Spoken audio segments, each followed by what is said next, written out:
I'd like to call to order the meeting of the Hopkinton School Board on Thursday, January 2nd, 2020. Rise of the Pledge of Allegiance. I pledge allegiance to the flag of the United States of America and to the republic for which it stands, one nation, under God, indivisible, with liberty and justice for all. Before we get started this evening, I'd like to take a moment to give a moment of silence for one of the members of our community who passed away this week. Mr. Drescher was an involved community member and a neighbor of the district, and so his passing this week is something that we'd like to provide a moment of silence for right now.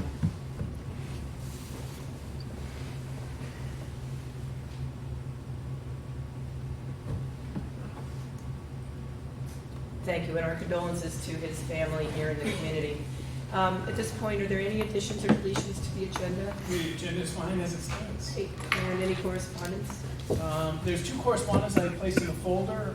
There was an email just talking about the district reading program, the approach to reading. I also talked with Liz, and we put my turn from a community member just about school funding. Great, thank you very much. In the packet were two sets of minutes. The first was from the regular board meeting held on December 19th, 2019. I'll take a motion for the Hopkinton School Board to approve the minutes of the regular board meeting held on December 19th, 2019. So moved. Seconded. Any further discussion? All in favor? Aye. Any opposed? Motion carries. Take a motion for the Hopkinton School Board to approve the minutes of the non-public session of the regular board meeting held on December 19th, 2019. So moved. Seconded. All in favor? Aye. Any opposed? Motion carries. At this point, we have our first opportunity for public comment. I'd first like to welcome all of you who are here with us tonight. I'm hoping my voice will hold out to the end of the meeting. I wish I could say I was out dancing away the New Year's Eve, but I was not. So I apologize if it's a little difficult to hear me. Just let me know. I'll try and speak up a little bit louder, or I'll force one of the other board members to run the rest of the meeting. Got that? Yeah. You're doing great. All right. So at this point, we have our first opportunity for public comment. For anyone who'd like to come up to the microphone, if you'd state your name, that would be great, and provide any comment or input to the board. We'll have another opportunity toward the end of the meeting. Everybody's all set right now. We have a rather long agenda tonight, so thank you all for being here. Comments from the Hopkinton School Board. I'll start that one with you. It's good to be back. Hope everyone had a good break over the holidays, and there was a lot of fun and some appropriate partying. Nice. Key word. Key, appropriate. She stole exactly what I was going to say. Okay. Good job, Charles. Ditto. Excellent. Excellent. No? Sure. I just wanted to thank Mr. Chamberlain, this board, community, and my family and friends. My wife's home, and this community has just been unbelievable. It's supported. And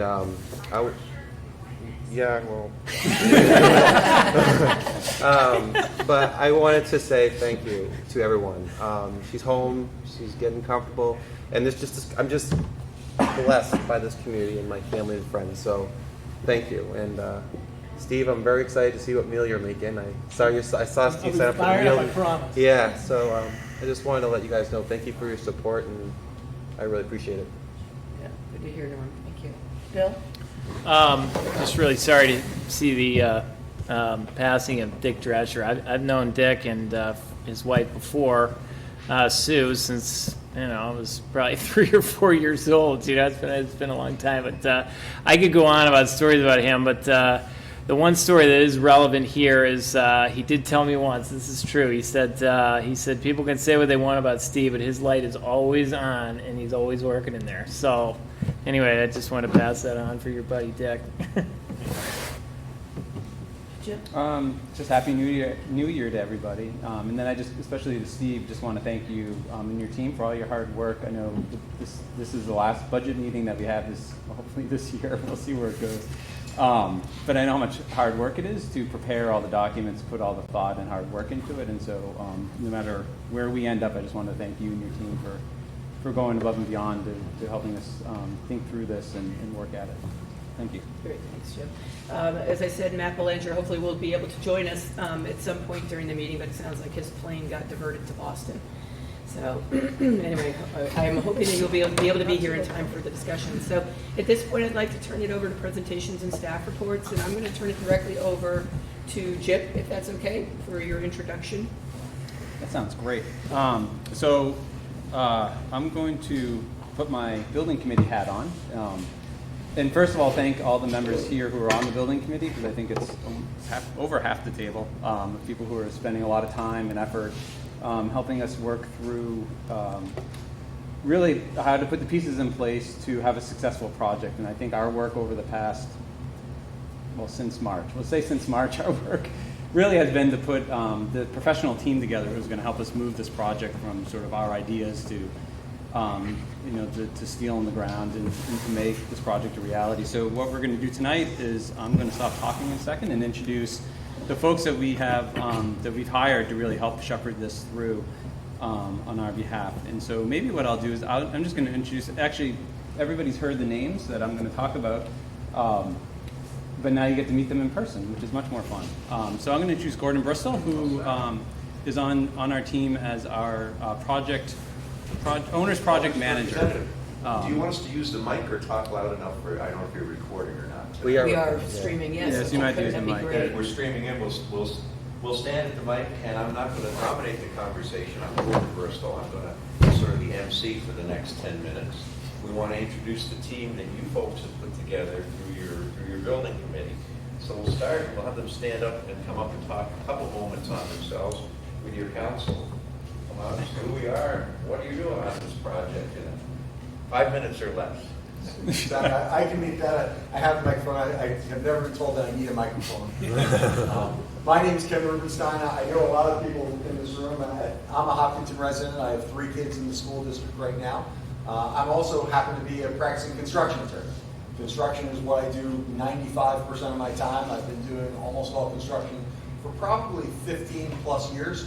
Before I was doing construction law as an attorney, I grew up in a construction family. My father has a construction management and cost estimating firm in New York. So when I was a kid, I was hearing the verbiage, and when my friends were out caddying and schlepping golf bags, I was checking math on takeoffs and taping together critical path schedules. So I've been retained by the district to help with the legal aspects of putting the project together from a contractual standpoint. Well, And as we come along, part of the learning process for you, because again, this is the first time you have us all together, you've entrusted this group to $9.5 million, of not your dollars, but the taxpayers' dollars. So we start with Ken making sure that all the T's are crossed and the I's are dotted, so that that $9.5 million is totally protected. So at the end of this, you aren't saying, where did a penny go? So that's the short summation of what the importance of that is. Next is the architectural firm that puts together the drawings. We'd like to start by saying we interviewed, we got resumes in from close to 6 architectural firms. We interviewed over 4, and it was H.L. Turner. So H.L. Turner will talk a little bit about this. Good evening. My name is Bill Hickey with the H.L. Turner Group. We're an architectural and engineering firm based in Concord. Thank you very much for choosing us. We look forward to working on the project. We've actually got a pretty good head start on working on things, and we'd like to thank everybody, whether committee, staff, Noah's been great. Everybody's been very accommodating to allow us to get done what we need to do, so I would thank you for that. And just on a brief note, we're just finishing up. We're currently working on 3 other school projects with the folks from Bonnet, Page and Stone. So we feel like we've developed a really good working relationship, and we're sure that's going to continue on for this project as well. I'm Doug Proctor. I'm head of the architectural group at Turner, and like Bill said, we've already started. We actually have a good base plan done. We've surveyed all the buildings, and we actually have some concepts already for Harold Martin, which we're going to be reviewing with the building committee here shortly. Okay. Thank you. And third part of their staff. My name is Rachel Myers, I'm the marketing manager with H.L. Turner, and my role in this project is supporting Steve. He was really adamant about making sure the community was well informed about the progress and the rest as well as the rest of the building committee. But Steve in particular has been great. So we updated the website, so I encourage school board members to look at that. We're going to be pushing out updates on all the digital platforms, but there is a way you can subscribe to our monthly newsletter to give progress reports to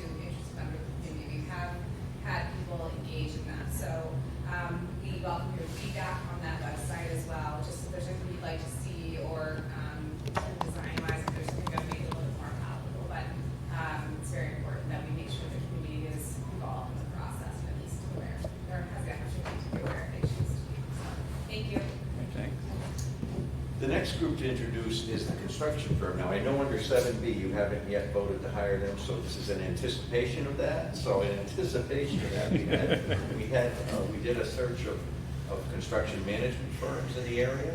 We got in responses, I think, from 7 firms. We interviewed 5 or 6 firms, and your committee made the unanimous recommendation for BPS. Let them get up and talk about themselves. So no pressure, but you don't have a job. I'm Keith McVeigh, and this is Barry Salta. We're just grateful and thankful to be here. Looking forward to it. We've been watching you guys in the papers and in the trade periodicals, and very excited about your project. As construction manager, our role will be around developing safety plans and of course estimating, and then also schedules. So we'll be coming to you with plans on estimates and how to optimize your budget and how to deliver the scope that you've promised to the community. So looking forward to getting together with you guys and working with the team. Thank you. Barry Saltman, I'll be your project manager for the project. So you'll folks, if you're intimately involved, will get to spend a day a week with me for the next 18 months or so. So very humble and looking forward to it. So thank you. Thank you. And again, just to tell a little bit about myself, is more from the schools that I've done in the area that you can acknowledge, and that recently finished the Wyndham School down by the border. I've done Hinsdale High School and middle school about 10 years ago. I was part of the team that came in and bailed out the Unity School after their fall start that they had. Grantham School, these are just the ones in the area. So so New Hampshire schools are part of my forte. So done a few in Vermont as well, but again, we're at this point, so let's just continue on. Let me talk about what the next 18 months might look like for a few moments with you. Now that we have the team together and we've showed you who they all are, this team united knows what your expectations are. And your expectations are, you went to a bond vote and you said we got X amount of dollars, 9 point something dollars to spend. That's all we have to spend here for you folks. So we won't be coming back to you in a year and a half like you hear horror stories and saying, guess what, we're 3/4 finished and we now need another $2 million. No, that's fatal, and that does not happen. That's why we've assembled the team. We know what we have for dollars for you. One of the things that are going to be coming up is we're going to be taking your expectations, what you promise at the bond vote, make sure all of those things are covered within the dollars, and then we'll open up alternates. And that's where this team is good at. They will then say, okay, if we get 3/4 the way through this project, and we find out that we can remodel 2 bathrooms that we didn't think we were going to be doing, we've got the plans behind us for that. So we'll be coming up with some alternatives. The thing that who does this group work for? And then I'll get on to the schedule. This group basically works for the board, and you have to remember that you are our ultimate bosses. Our job is to keep you out of the newspapers, keep you informed, keep you on time, keep you on budget. You should go along and be able to take care of the academic needs of the fine young folks that are sitting over here at this table and not have to worry about this construction project. Get them educated, get them out there in the community, and we'll take care of the construction project, but we'll report back to you all the time. We're a total open book. That's the other side of it. The way this is set up, there's everything. You can walk in at any moment and say, I want to see Gordon's contract, or I want to see what that electrical engineer said about that. We're a wide open book. This is not the old days of contracting where there's little files somewhere. None of that. So we have, what's the schedule? When are you going to start seeing people show up? Again, we'll have H.L. Turner talk about a little bit, but to give you a hint, we're going to be talking about doing some stuff this summer, some stuff over next winter, and then the following summer. But if you guys want to maybe give a rough idea, as best we know now, what we might be doing over the next 18 months. So, we understand it's important that the work gets started as soon as possible, so we've discussed briefly with the folks at BPS about what we think can be accomplished in the summer of 2020. So we're actively either gathering information existing condition information, so we can prepare, contract documents for that work. And that work may include, some new roofs on various areas, bathrooms, maybe some abatement if we can do some of that. It's not just work being accomplished during the summer, it's also a start point for the major part of the work as well. And then following through to the next summer. And then other parts that require more disturbance within inside the building being accomplished the following summer. So with EPS on board, we're able to analyze those parts and set up a true schedule and then work the documentation along with that, and also get estimating together for the whole project to make sure that everything is following the budget and also following the sequence. So basically, on the architectural side, they're well underway. They're 30% along. Just for them, they're to be ready for us on the construction side.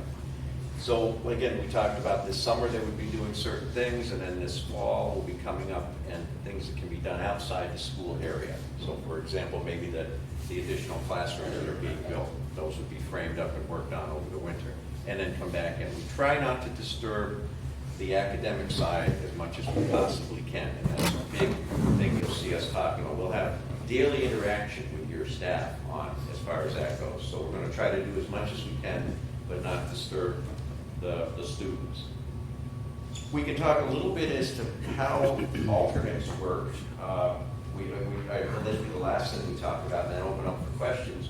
We had talked about how we're going to come up with an actual program for you, but there's new things that have evolved. So for example, one of the things that's hot in this community is the idea that you'd like to protect the Harold Martin School with a sprinkler system. So we're going to be looking at that seriously and coming back to you with that. That is one of the things that is considered very important. So that's how we'll work with our construction firm. They'll give us their ideas and their experience, and maybe they can talk a little bit about how we might get into cisterns, or we might get into sprinklers. Well, even though this is like 1 hour old to them, the way they think is part of the problem. And just the idea of alternates, isolating those costs in a competitive format. So rather than moving along through the process and then carving a number together, we'll be bidding those items up competitively with a timeline that's within that 18 months, so that if you choose to pull the trigger, identifying a cistern and fire pump, and as well as the plumbing inside the building related to that sprinkler system, so you know you're getting those competitive numbers, and if we can save some dollars elsewhere and pull the trigger when it's appropriate for a large item like that would be an exciting kind of plus to your project, I think. And we'll stop there and open up to your questions, but the biggest thing is every dollar it's your dollar. None of it goes in our pockets at the end. When we give prices, the prices are there, and if something comes in less, those dollars then go to these alternates that we're talking about. So again, if we plan on flooring costing $200,000 and it comes in at $180,000, we don't go, that's great. That $20,000 is showed you. You can then make some conscious decisions what you want to do. So we've talked a lot. I'll stand over to the side. Any questions that you have of this group? And if you do, yes, sir. Just real quick. I just want to make sure this board will agree on the fire suppression when we get down that path. I wanted to make sure that you guys will be communicating with Chief Yale on the project. I want to make sure that we're talking to our fire chief to make sure that he understands the plan. Have you spoken to him? We break up the work, and Chief Yale and I, in fact, we played phone tag today. We physically talked on the phone 2 weeks ago. Great. He was going out to look at your new fire truck. When he got back, he said he'd be a little bit crazy busy. Yep. And I said, well, let's try to get together this week. He and I communicated today, and we're now pushing it into next week because he's a little crazy busy. But it's that kind of conversation. Yes, we've already started with him. Fantastic. Thank you. We work with all the local leaders on this stuff. Again, it's your community. We're going to pack up someday and gone. Live here. And you've got to live with all this. So we want your inputs. We want your community leaders' inputs. Okay. So yes, Chief Yale, as much as an hour ago, he left me a phone message. Fantastic. It's great to hear. Anything else? Okay, we won't belabor, hopefully. Just a quick clarification. So Jim, you're the chair of this, you're chairing this Building committee. building committee. So I think it's just important for the community to be aware that your term is going on for another 2 years, right? I mean, so, or at least 2, right? So when you're talking about direction, and the 5 of us are all out by next fall, there could be some problem. We have Jim here, who's here for the next couple of years as the chair. So I just want to make that clear. And another thing for the community to know is that. And Norm's on it too. Yeah, I'm on it And Norm's on it too. But I didn't mean to shortchange No, Norm. but what's really great about it is we've followed this with fantastic leadership. We really have, we've stayed until 8 p.m., 9 p.m. to select a great group for the school. Hands down. Very transparent. Everything's up, and I'm looking forward to getting going with them and getting this project done. And just, Jay asked if he had to be here tonight. Jay did a lot of nights for us, but Yeah. Jay Burgess is intimately involved in every component, has a link from the facility committee to the building committee. Yeah, that's right. Thank you. So he is absolutely critical in this work on every Friday call and all that fun stuff. And when we all break ground together, you will still be participating in that. There's things that come up, again, you're not expected to be out here on a daily basis, that's what we're here for, but there will be guiding light that we need to come back to you on. And we will do that frequently, and we'll do it in an efficient way so you can go on with your day jobs, but we will be in constant communication. You will know what's going on. So, nothing else?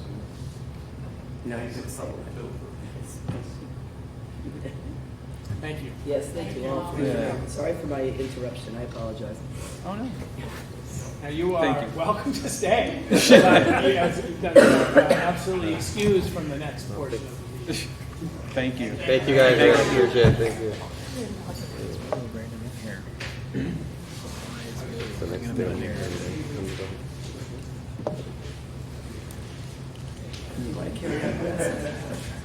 Do you want me to? The B, are you doing B? I don't know what's B. I don't have my agenda. Recommendation.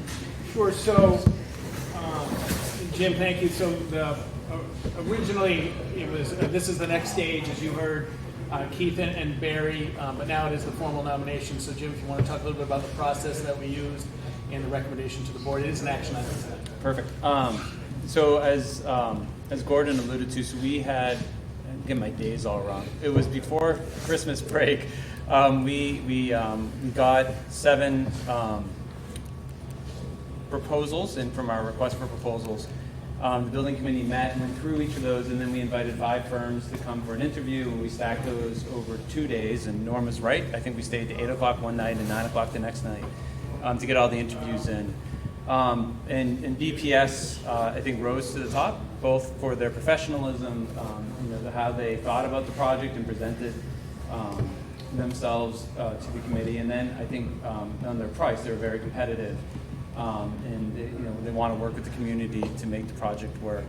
And so while we had 5 very good companies but come forward, BPS rose to the top. And so the committee met after Christmas on a phone call to go over last minute to make sure we all agreed, and it was unanimous recommendation to move BPS for our construction management firm. And as you saw today, they're well qualified, and I think are excited to get moving on the project. So I don't know if anybody else on the committee who sat through many of those interviews have anything you want to add. Just there were pre-questions and post-questions. It was extraordinary, I think, vetting of all the candidates in town. Rose to the top, BPS. And he's gone, but I just wanted to highlight Gordon's participation in his work, and he took, I think, a lot of what I learned at this process is not everybody's proposal follows the same format, and so construction management firms do business different ways, and so there's different ways to do their accounting and what that's going to cost us. And so Gordon took all the information from the various firms, was able to put it all together and really help us make an informed decision. What's going to be most cost effective for the community on the project. So make sure he knows that we said thank you. Thank you guys for all of that work. That's a lot of hours of work added up right there. To get to this point, I'm excited to see what comes out of this project. So Steve, you want to keep rolling with tiers? Sure. So that takes care of the facility portion of tonight's meeting. Coming around is a paper copy of the tiers. If you need it, and then Charles, you want to just give the extras to all of our community, that'd be great. So this has been, I think, part of the annual school board budget development process.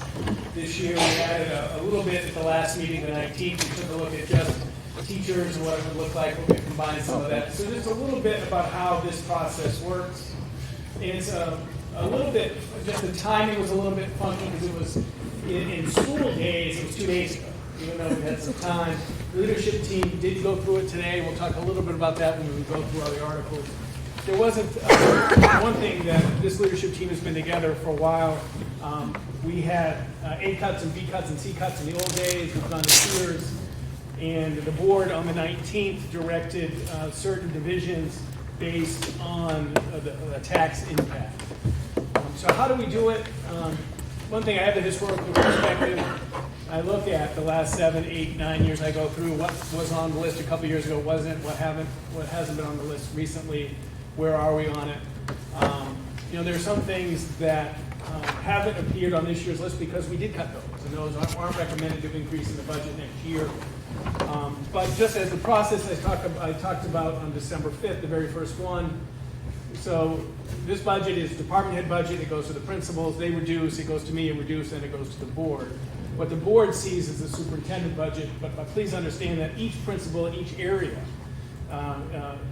technology director, business administrator, director of student services, all reduce the budget as well. But you get to see the tier 0, which is the reductions that I made. Some are reductions and some are moved. We started moving like classroom furniture to maintenance trust. The painting, ground maintenance, golf cart, so a world language assessment, some books, food service support, and bleaching. A couple of highlights. The food service support, you're going to see that in tier 1. And just remember when I talked about that piece, that we don't budget. In our budget, we don't budget for food service. We rely on revenue from that, and then anything else we have to transfer. One of the things that there is a recycling committee or a reuse committee and talking about more infrastructure to reduce our impact on the planet. This is what some of this money was earmarked for in my world, was to put some more infrastructure in, but you'll see that comes fully out in tier 1. Some of this is a little, it can still be fluid, but these are the best information that we have at the time. I do want to talk about, and for a long time, if you remember going back to the July when the board, we had a retreat, we talked about the resources necessary to fulfill the mission and the goals, and I've talked pretty consistently about districts, some of our size, smaller, some bigger, have 5 positions. 5 positions that in comparable districts, they have a full-time HR, human resources person. There are some benefits of that, whether it's savings in our wellness work or making sure we are implementing all procedures well. We don't have a full-time HR, it's not in this budget. Social work, something Matt spoke about when he saw the budget, the social work position. We certainly understand we've had some significant issues that there isn't social work in this budget simply because at this point it's just not affordable. Building level, special education coordination, how much time the building principals spend and the director of student services spend on that level of operations impacts our ability to evaluate, support, and do all and instruction.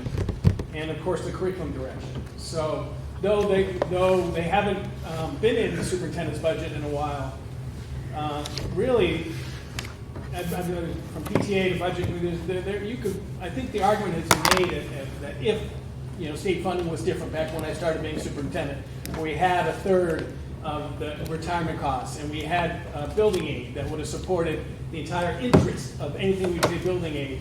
I think if the funding structure was different, these probably would be included because I think on the merits, they are of value. But I do understand you didn't see them in the superintendent's budget because of the simply unaffordability.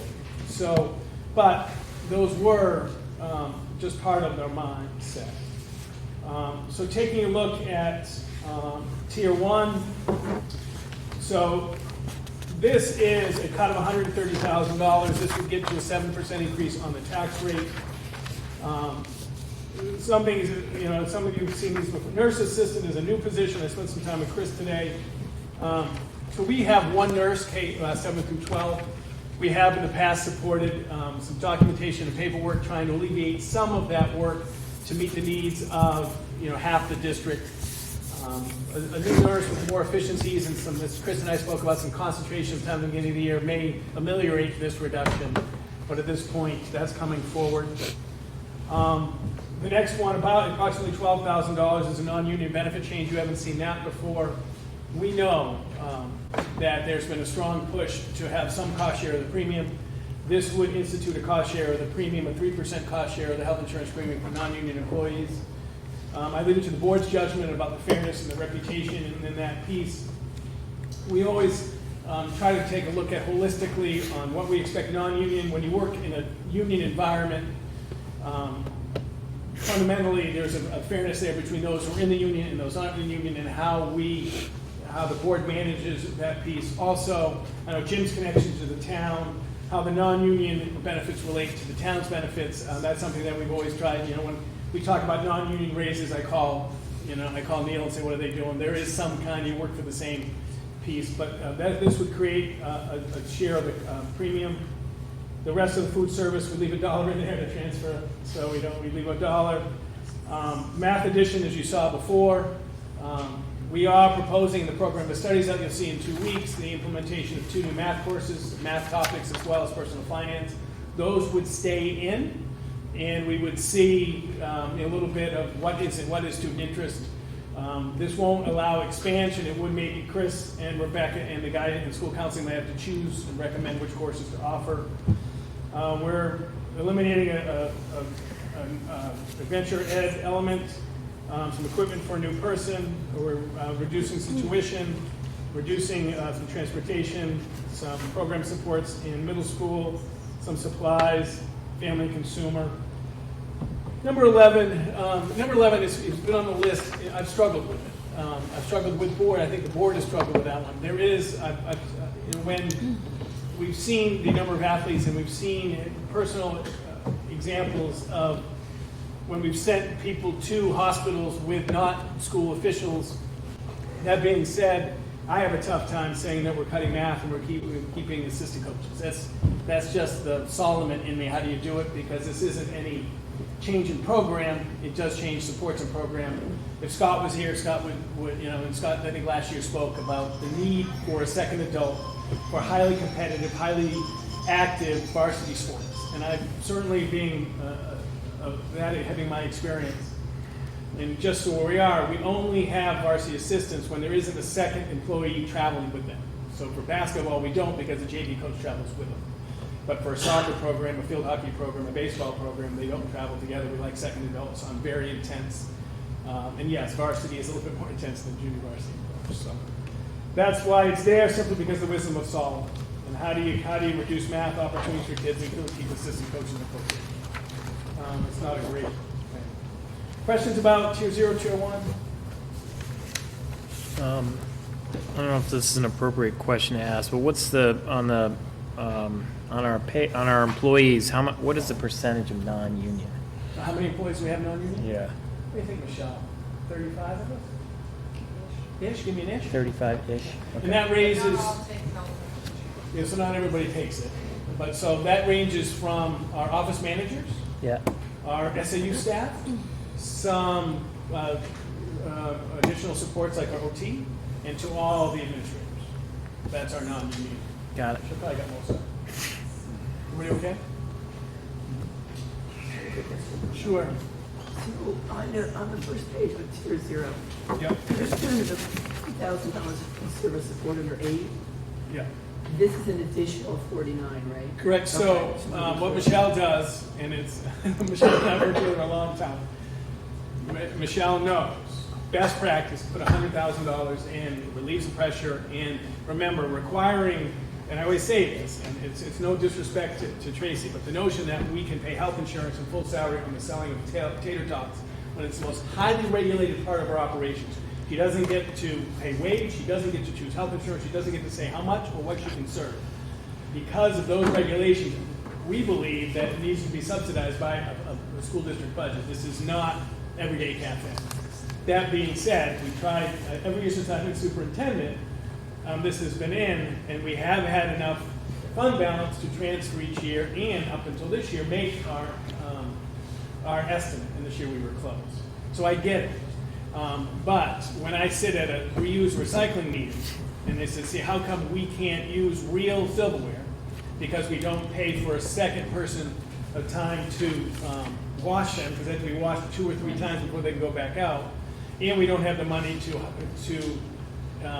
purchase just foundationally all the stuff. This is why, because we were asked Tracy to be as solvent as as profitable as she can. For example, we're going to have a discussion in wellness about an item on our approved list, but our nurses are worried about the impact of sugar on our diabetics and other kids. So Tracy has a motive saying, look, I got to cover as much as I can of the fund balance of the deficit, but yet we won't let her sell. We don't let her, and you're glad we don't do this. She can't sell Coke. And if she sold Coke or Mountain Dew, the deficit would go down. But I don't want to. We don't want to make money on unhealthy kids. But every day you can sell whatever they want. I think I answered that too long. That's all right. I want to make sure it was different. But the second tier takes it all. Tier 1 takes it all. Tier 2, some technology training. This is really what Bill spoke about, what we talked about. If we had to make a teacher, 1 library media assistant.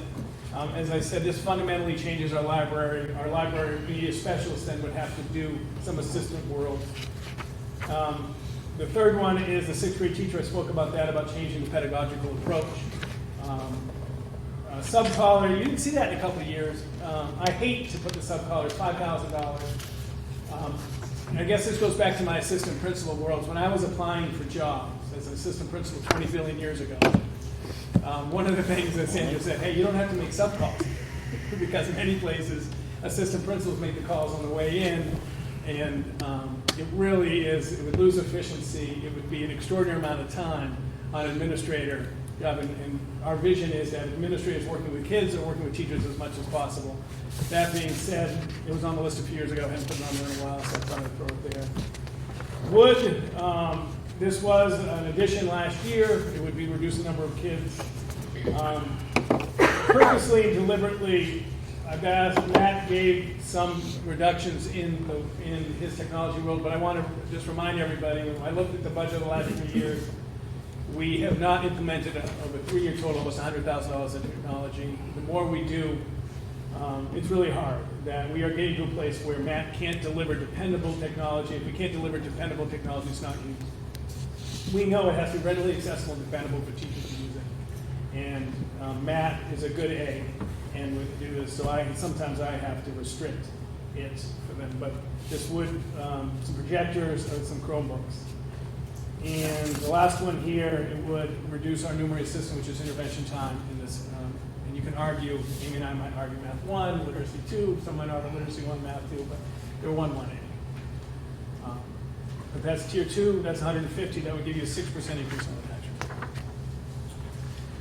You've seen all those before. Number 3, Dreambox. The reason why this went to tier 3, a little bit is just math trying to make it work.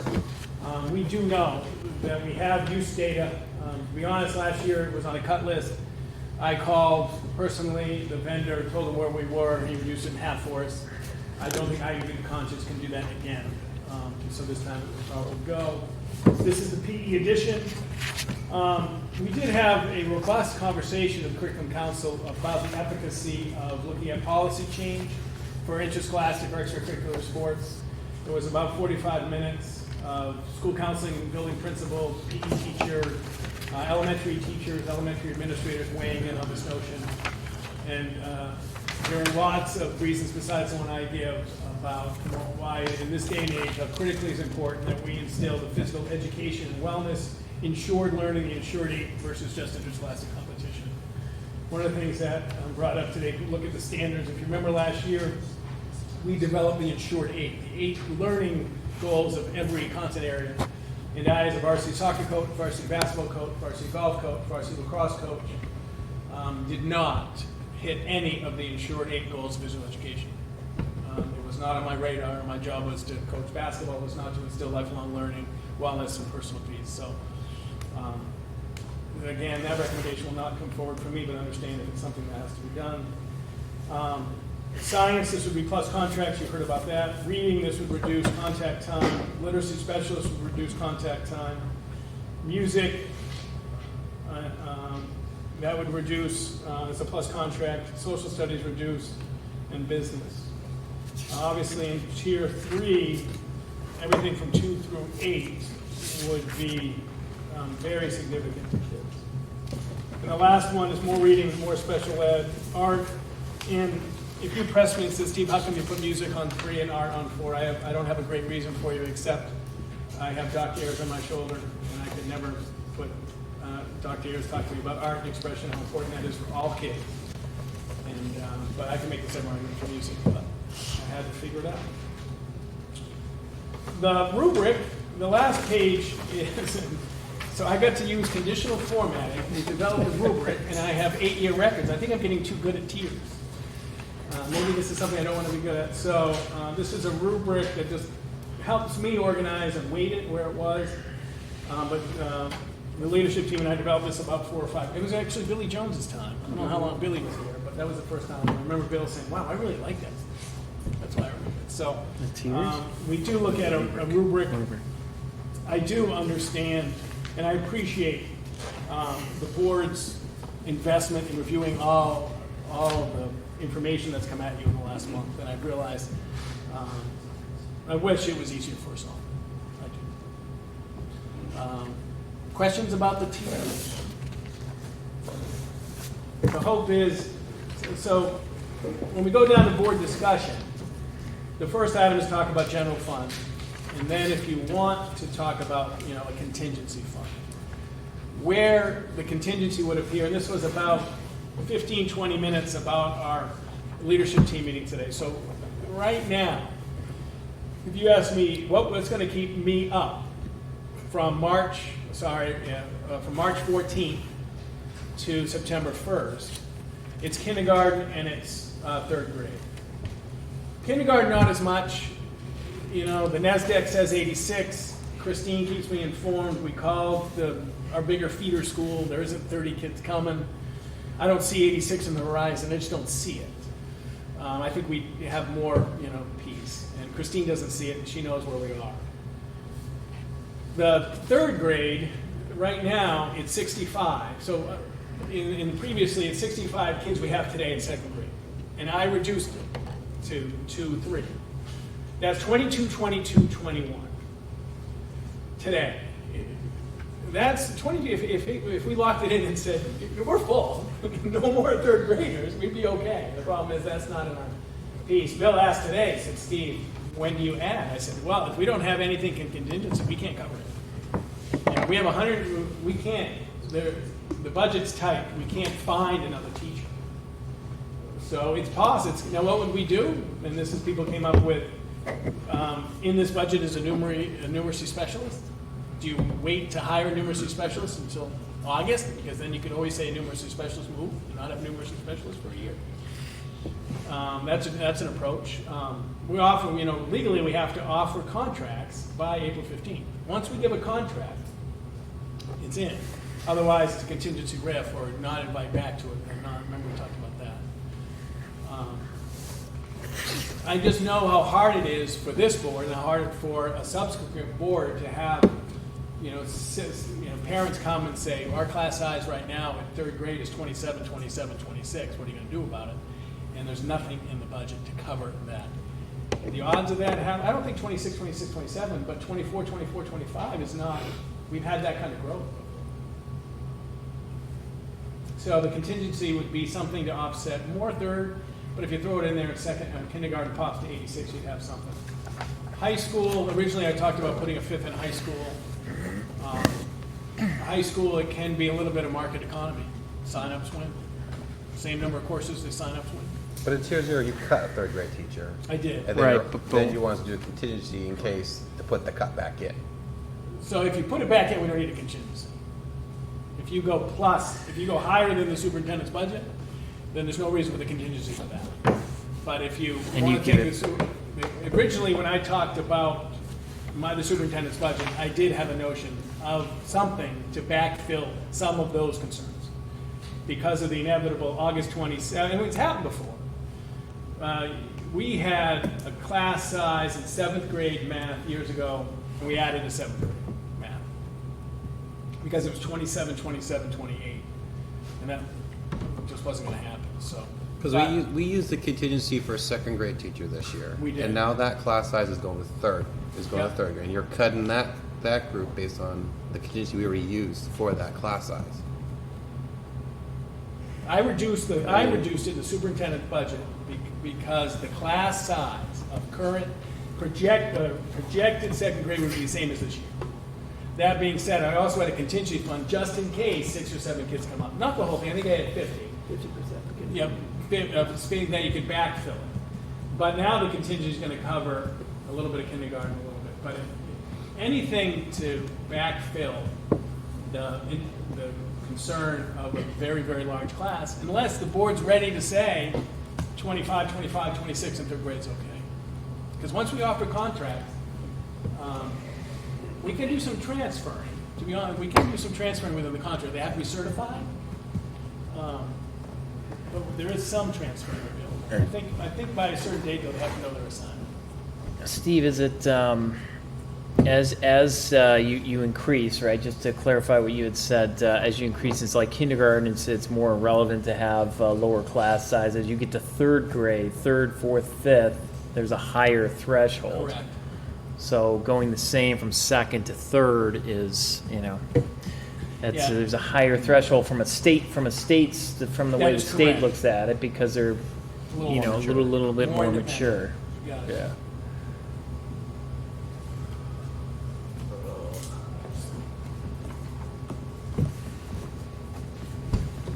So with the items that you have on tier 1, with the items that you have identified as being potential contingency items, for instance, the math edition and the family and consumer science.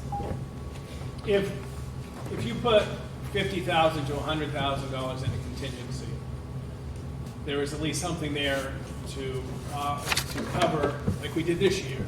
We covered some sections, what the high school did a really good job on is we were able to use some embedded sections too that we didn't need just because of sign-ups. So they had a little bit built, with the board support, if you remember the meeting, we didn't need a math section, so we moved that to a music section. But to Liz's point, I think the contingency is very, it's clear to see. So it's there, but then we vote on it as we need it. So it's very it's transparent, I guess is the word I'm trying to use, or more transparent than otherwise, I guess. I didn't go to Michelle and say, Michelle, put an extra 10% in these areas just in case we need something. We budget what we know and what we need, but there's not a buffer in there, a built-in contingency that nobody knows about. We're tight on the budget, and then contingency would be there because, if we need it. But I get it. So I guess and again, I'm just going to push it out there first, and you guys can jump in. But my inclination in the first thing is I have some concerns about this about the third grader kindergarten piece. From the perspective of last year, we put in a half kindergarten into contingency to be able to essentially help us in the event that we needed it. We did need it. We put in second grade. We did need it. And although we ended up having to approve a lot of money out of contingency early in the year, we had done that. We built that contingency with that in mind because we didn't know for sure if we were going to need it, but the likelihood was there. And again, it's a little bit of rolling the dice a little bit on whether we thought we needed it. If we hadn't needed it, we wouldn't be using that money. So I guess my inclination is that we approach it a little bit the same but a little bit differently. And that is that $108,000 that is on tier 0 for that third grade teacher. What I think you were saying earlier, Steve, is that it's third grade and kindergarten right now. Like we're not going to necessarily put both into, say, contingency, because the likelihood of both happening is less than the likelihood of one happening. But the likelihood of one happening is there. So my thought is that we put 50% of that position into contingency, so that we at least don't end up facing in August the idea of potentially over $100,000 of a needed position because our numbers did come to reality. It would still mean we'd have to absorb a portion of it in our budget, but it may not be at 100% of that position. That was kind of our rationale last year with kindergarten too, I thought. That was my recollection. And the board's done a 50% backfill in that. Right, and then the other two items that are here, the point 2 of math and the family and consumer science, that you've also identified that are items that are really based on the level of interest of students and the availability of a section to be able to accommodate that interest. Moving those two items to contingency allows us to buy a little bit of that time to let that sort of flesh out without putting that money into a budget or without eliminating it altogether from the budget, so that if the interest numbers are big, if we have a significant interest, the board then has to decide along with you whether or not to find $27,000 to fund a .2 math because of that. So, you know, in the past, we've used contingency for a lot of different things. There have been years where we've not necessarily sort of hashtagged it, if you will, to certain things. We've used it as a if this happens then kind of thing. But again, as Bill said, being very transparent. Whenever you come to request funds from the contingency and the board discusses and votes whether or not to approve that withdrawal from the contingency, it's all done in public. There's opportunity for public input at that meeting. I feel very comfortable with having those things that really are dependent on the class interest, the student interest, as well as the student need. Being in contingency, as long as the contingency is not like out of the ballpark crazy. Those, like half of that third grade and the math edition and the family and consumer science, they come up with about $89,000. So, you know, I guess my thought is, you know, if we considered $100,000 in contingency, it leaves a little bit in the event that there's something else that comes up that is unforeseen, which is what we've used contingency for in the past. We've had unbudgeted expenses that we hadn't anticipated at the time that the budget was done versus the reality of the actual school year. But I'd be interested in, you know, hearing what the other board members feel about that. The other piece that I feel pretty strongly about are the varsity assistant coaches. As Steve said, we've had this discussion before. Having been a coach myself, I think that with the element of student safety, whenever you have a team traveling or a group of students traveling, in order to have enough support, if you will, in the event that something happens, that varsity assistant is that extra body. And I know we've done away coaches before to cover that, but that would be something that I would not be as comfortable cutting on Tier 1. The other items on Tier 1, with the exception of those two moving to contingency, I think if you feel that we can manage with those items that are listed as number 1 for the most part, are manageable within our operations as it stands, I'd be comfortable with. And then, but definitely make sure that we have the contingency to use as a place to be able to draw funds in the event that the enrollment or the student interest and student need is there.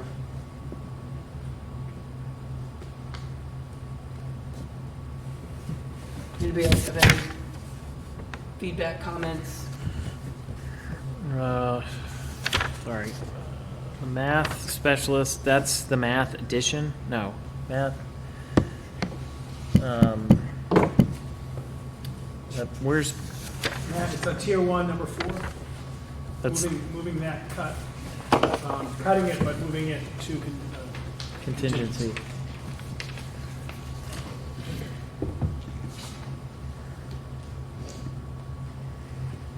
And just as a side note too, on tier 2, where we have a couple of things that are technology related that are essentially listed as 1-2s, if you will, I'm not in support at this point in time cutting or not funding technology needs that we have already in prior years put off. Thanks to Matt and his team for addressing the needs that we have of immediacy. But, I think that there's a point in time when we've got to make sure that we're reinvesting in our technology for our staff and our students. And I'll tell it with a little anecdotal story while you guys are thinking. But today, our middle daughter, went back to medical school. She's a second-year medical student in Maine. Went back to medical school, scheduled to take an 8-hour practice board exam this morning at 8 o'clock. Arrived back, 170 medical students arrived back at 8 a.m. this morning. Went to take it, they could not load the exam on the computers. So they sat there for 3 hours in this room, and in a very anxious state, I will tell you, having studied all vacation, they could not load the test to the computers, ended up sending them all home, never took the practice board exam today. The element of stress on those students alone, now granted, these are graduate students, many of them are in their 20s, doesn't make it any less stressful when the technology's not working and you're trying to get a job done. It really sort of hammers home a little bit to me of making sure that we're investing in the things we need to invest in and giving Matt the ability to be able to keep our technology. I don't look at Matt as one who's off spending lots of money on technology gadgets and stuff. I look at Matt as one who really looks at what is most valuable to our district and what is the best investment with our funds in order to keep our technology from becoming crisis mode, if you will. That's my anecdotal story for today. How's that? So I guess I appreciate all this, and I was looking at the budget for the past week and trying to figure out how we could. I think I spoke about last time we were here. Sort of this box that we're in, we have a revenue challenge that we're facing, and then we have a budget that we're looking at that is up 6%, give or take.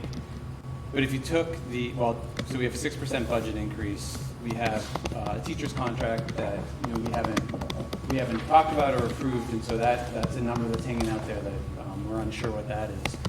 And then if we took the one-time revenue the state gave us of $641,000, if we hadn't received that, we'd be looking at about a 12% budget increase. And so these are real numbers. In next year, we probably shouldn't be anticipating having another $641,000 from one-time state revenue. I was hoping we could do something like what Claremont did with their one-time revenue, which they invested in their special education trust in order to ensure sustainability in that program. But the more you look at the numbers, our current situation with both an expense challenge and a revenue challenge makes it so we can't do that. So we're forced to put that revenue into our budget. I think we're forced to put that revenue into our budget. And so I say all that as I wrestle with this, unless we start to make some reductions from the right now it's a $1.2 million increase year over year. I don't know how we sustain a budget going into next year if we don't get the one-time revenue. We have large increases, and then we're pulling contingency to hire additional staff. Eventually, a board is going to come to a point where the Hopkinton school budget is in an unsustainable place. And so when I look at these tiers, I don't enjoy doing this, and I don't enjoy looking at additional reductions. I'm struggling with how we get to a point where we can get to a 4 or 5% budget increase year over year before we even get to the teacher's contract, before we get to the other contract amounts we have. And so I look at what's on tier 1, tier 2, and tier 3, not as things I want to do. I just struggle with how we don't have those conversations and how we don't get there, and then have some additional conversations around other expenses that we should look at that we might want to reduce as we move forward through the budget. So that's where my head's at. I don't like it, but I think at some point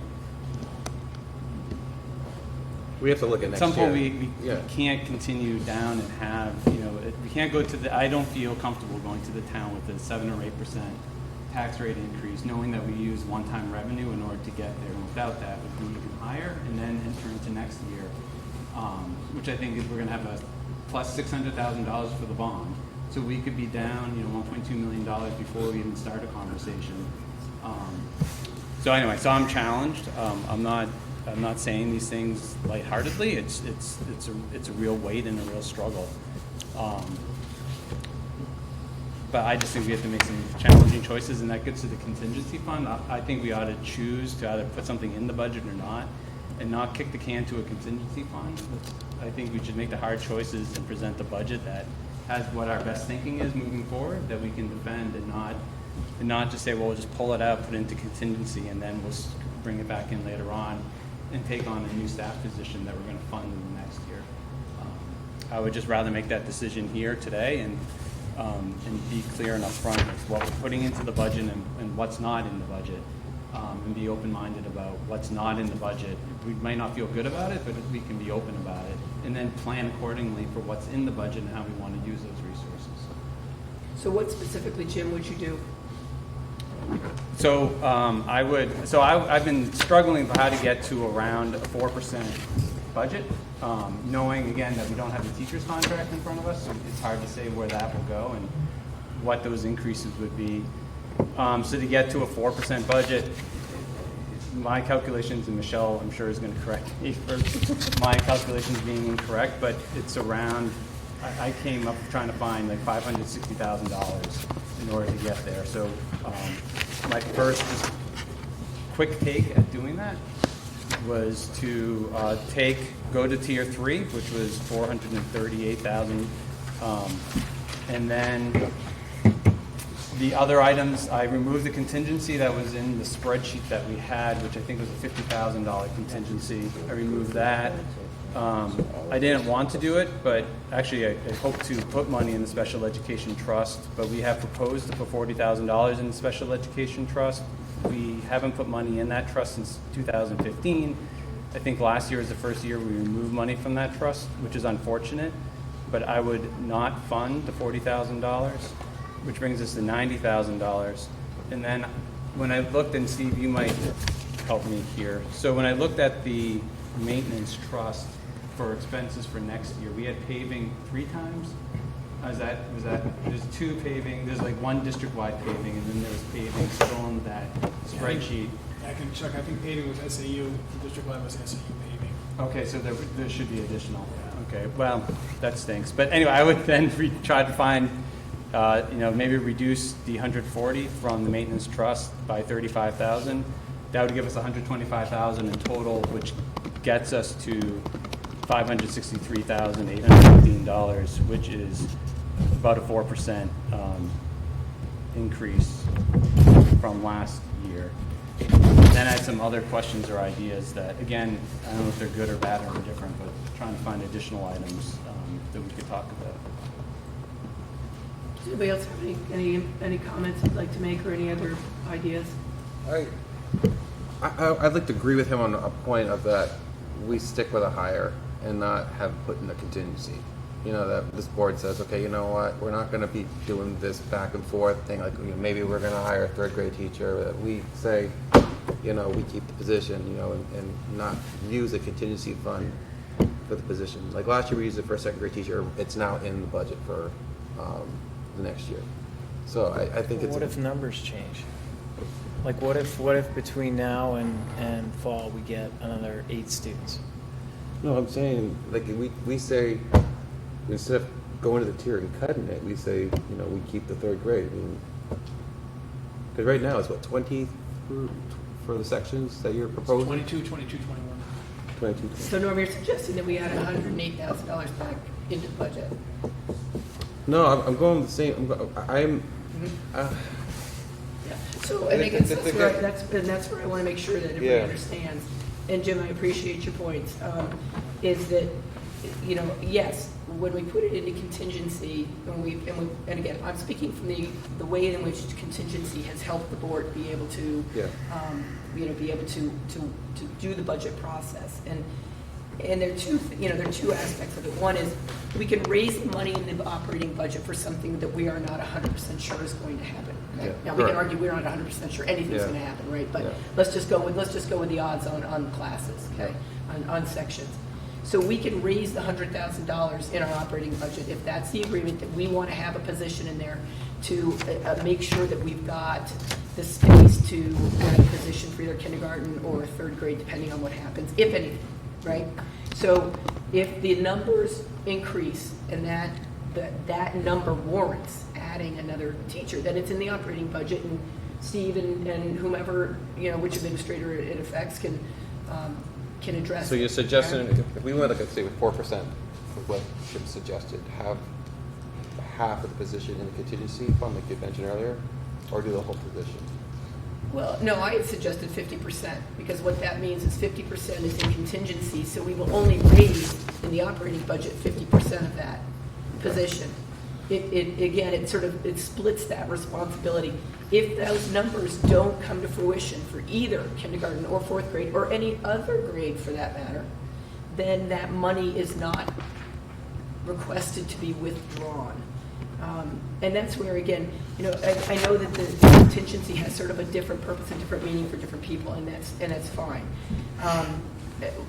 My perception of what contingency is the ability for the board to make decisions based on things that may or may not happen. It's always a guessing game as to what could happen, because the way our budget is right now is we don't add 10% over the top to just build it in case. That we've never budgeted that way since I've been on this board. We've always budgeted for what we know. We've always asked Steve and his administrators to budget for what they know. They've always done a really good job for budgeting what they know at the time that we do the budget. But there are always things that could or might happen that we may or may not have control over in some cases, or that we may or may not be aware of. So the contingency fund has been a tool for the board to be able to say, you know what, we got 10 more kids in third grade.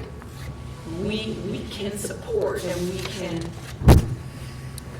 justify adding another class unless we're going to have 26 kids in the third grade classroom. So given that, it would still mean by splitting it in half, it means the budget absorbs half of that position, which means we still have to find $50,000 potentially. But there's $50,000 potentially in the contingency that could also go to support that position. So that's just my perspective on the contingency. But we also, when the health insurance settles, we could potentially get additional revenue, Well, the correct? board could decide not to take anything out of contingency for that position if for some reason we have revenues that we didn't anticipate either. But that's so far down the road because of the way we have to issue contracts. Yeah. It is such a timing game with everything. With us doing the budget before we can issue contracts, before we even know who's going to show up on the first day of school or who's going to register for kindergarten. That is always our challenge. Every year that's our challenge. And again, every year we work through it and we try to choose a path that the board feels comfortable with. There's a certain amount of risk aversion. I think that's different for everybody.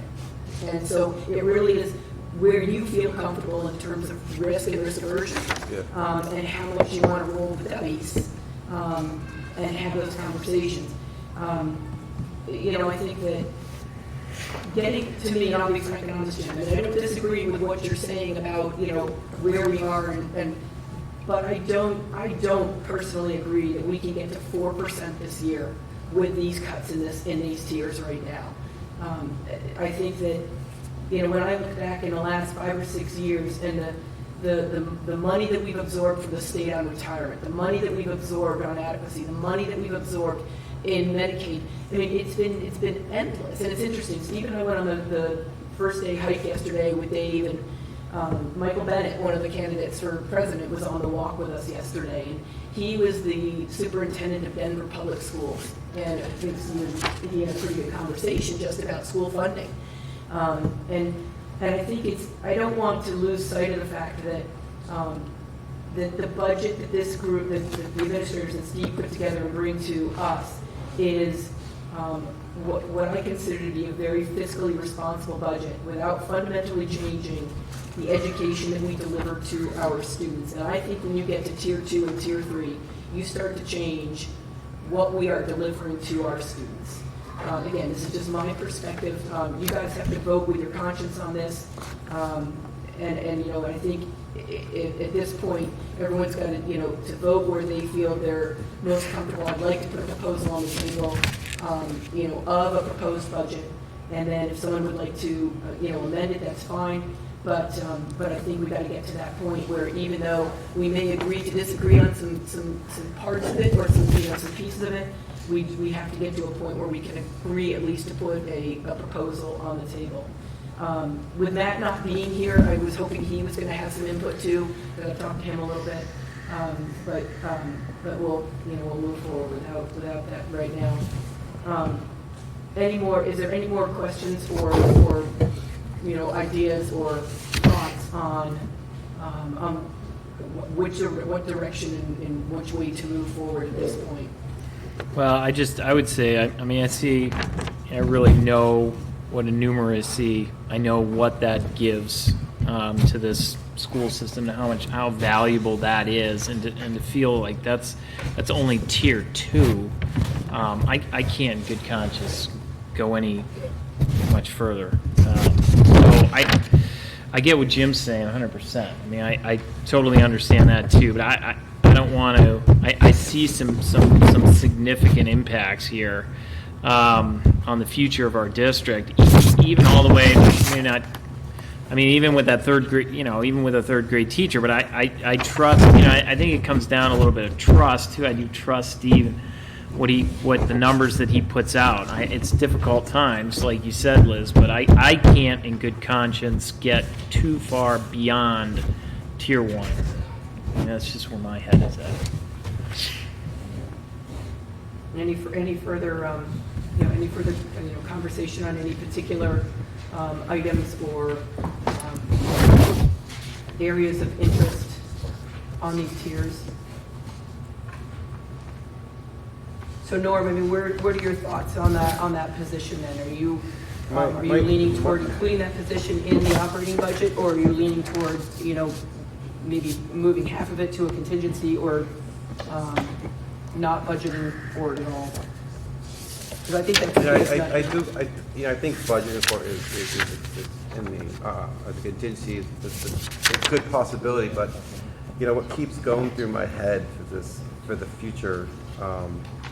You look at a 1.8 increase, and we got 600,000, and we're at 1.2. That sets the bar for next year, essentially. Of saying, hey, it's okay. And the next year we get a new budget. It just continues, and then the teacher's contract, the bond, it just keeps going up.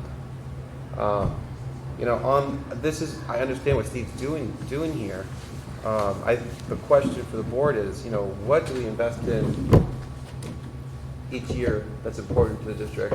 And we can also look at the other picture where there's people who are struggling with limited resources for the town. And there's people who are struggling. And I want to vote knowing that I'm comfortable with what we're doing. Jim, 4%, 4 or 5, I understand your point of view there. Liz, you had mentioned that this can't be a shopping list where we say this per se. It's hard to get the right number. That's what Steve has tried to do. He's tried to give us some insight on exactly what will be impacted through these things. And I see that. You hate to. It's hard because we have another possible agreement that we have to look at for the next. I can't go into many details, but it could be whatever comes to the table, board with teachers, and it'll compound. You keep going in there. I get it. It's hard to say. Okay, yes.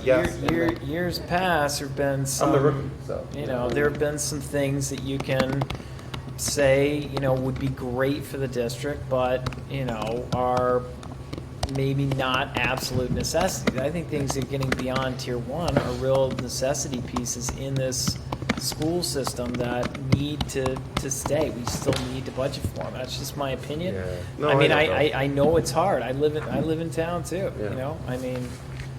But Steve, do you have anything you want to add at this point on any of the comments? the board has made, and I'm going to do a little bit of calculations there. No, I appreciate the struggle. I appreciate, I really do. Like, some districts have a level of middle management or a level of choices that they can't reduce. We just don't have that. So you already know, or at least my head is, not my heart. But I'll just go back to, if we didn't get that state revenue, we'd be looking at an over 12% operating budget increase, which is pretty significant. I mean, this is all valuable stuff. So again, I'm not. But that's a pretty dramatic increase. We don't know what we're going to get next year. And I'm just putting know. on the table that, even if you stick with tier one, it's $150,000 reduction.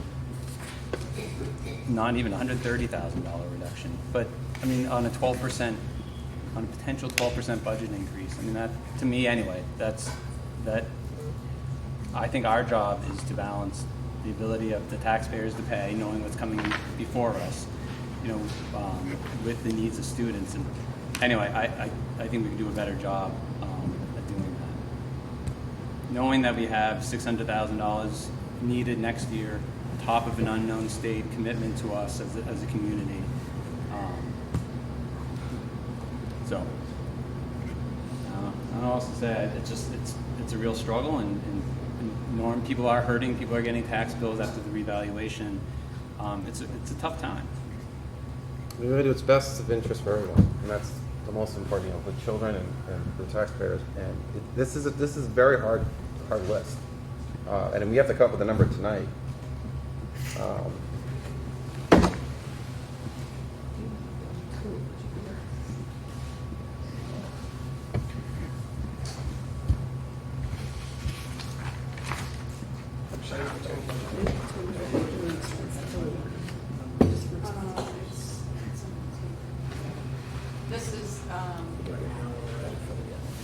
This is just the operating budget, right?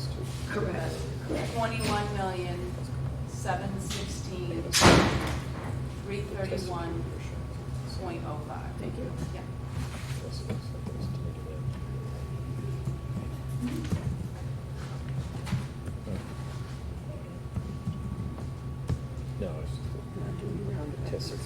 When Norm gets back, I'm gonna propose it. Jim, it's not to disregard your comments here and put it all. It's just I want to put something on the table, and again, I'm gonna put on the table what I feel comfortable with. You guys can choose to amend it if you wish, but I understand the struggle that people are feeling a little bit, but I feel very strongly that that what we have in front of us right now, by eliminating the items on tier one, but by moving the math addition and the consumer science to contingency, given the fact they can be based on student need and student interest. The total reductions would be $95,744, approximately. I rounded that. Reducing that from the proposed operating budget, which would give us an operating budget of $21,524,843.05, or thereabouts, within some pennies. And then moving to contingency, 50% of the position for a position, whether or not it is necessary. 50% of that position from tier 0, as well as that math addition and the family and consumer science, which comes up to the $89,223.86. That's what I would just like to put onto the table for consideration. And just so I'm clear, so your reduction is almost equal to what you put in the contingency fund? No. So it would reduce off of the 130 on tier 1. 95 of it would be reduced. The balance of that would go to contingency. So the 26 and the 8, items 4 and 12 would go to contingency. But I took 50% of the position on tier 0, that's why it looks like it's half of what I reduced. So tier 0 is a cut. Right. So you'd be adding. I'd be moving 50% of that to contingency. You just keep adding. Because that's already out of the budget right now. That's out of the budget right now altogether. But the contingency is a separate warrant article. Correct. So So that not- number I'm that I not- gave yeah, I'm you not- was just the operating, so you'd actually have to cut everything And then, that's correct. in tier 1, and then it would just be an addition. Correct. So if I take out the 95, which is everything on tier 1 page, except for those 2 items, so I backed out those 2, 4 and 12. Now cut them. No, you have to cut them. You cut them from the budget, and we put Right, them and back. then- Right. So you're cutting all of tier 1. Right, gotcha. Are you I'm cutting with you. varsity assistants? No, without, and not the varsity All right, assistants. so about 110,000 from tier 1. In tier 2, you're cutting, Nothing. I wasn't cutting anything on tier 2, but you're, because I wanted to leave that technology in. but family and consumer, Family and consumer, and the math addition, we're going to go, my recommendation was to move those to contingency. gotcha. Those are tier 1. So Those are you're- on tier 1. I'm just on tier, really on You're tier cutting 1. about 110,000. Right. And then in contingency, you're gonna put up So 90,000. this is. Right now. Right, so here's the number, right now, So cutting that's tier not- 1 that's is not a your- reduction. Adding back in. So 110,780.89. So that's it, It's not a reduction because you get tier 0. 21,605. Yeah, it's the cutting the 130, adding back in, so it's 21,600,000. 605,550. Yeah. Does anybody have anything else they would like to add to that or oppose? I've already made my proposal. Bill or Norm? So Jim, just to be clear, you're cutting all through tier 3, right? So I'm trying to get us to have what is going to end up being about a 6 or 7% increase in this budget. So starting with the operating budget, trying to get it to a place where we keep adding on the other warrant articles. We're not at what may be a 9 or 10% budget increase. So yeah, I would start with that dollar amount and try to get to somewhere where we're not increasing at the pace that we're increasing. I mean, we're increasing at $1.2 million. And so I appreciate the $100,000 reduction, but we'll be increasing by $1.1 million, which seems like a pretty significant increase in our operating budget before we even get to teacher contracts and before we start getting to other warrant articles. I agree with Jim's numbers. I just think the impact on quality education in the school is just, it's too much. And I agree, and I hope and would want to think about what other creative things that we can do and have the administration think about. I mean, this isn't a new problem. It's not a problem that's going to go away, and so we can try to tackle it today. We're going to have to tackle it next year if we don't get state revenue. So eventually, we're going to address the fact that we have a tax base that's very residential, where a lot of people can't afford increases. And we have a revenue challenge in our budget, and then we have a bond coming up that's going to add, $1 to where we're going to have to be, no matter what we do. And so we're stuck. So I have a proposal on the floor. Why doesn't, if someone wishes to amend it, why doesn't someone amend it?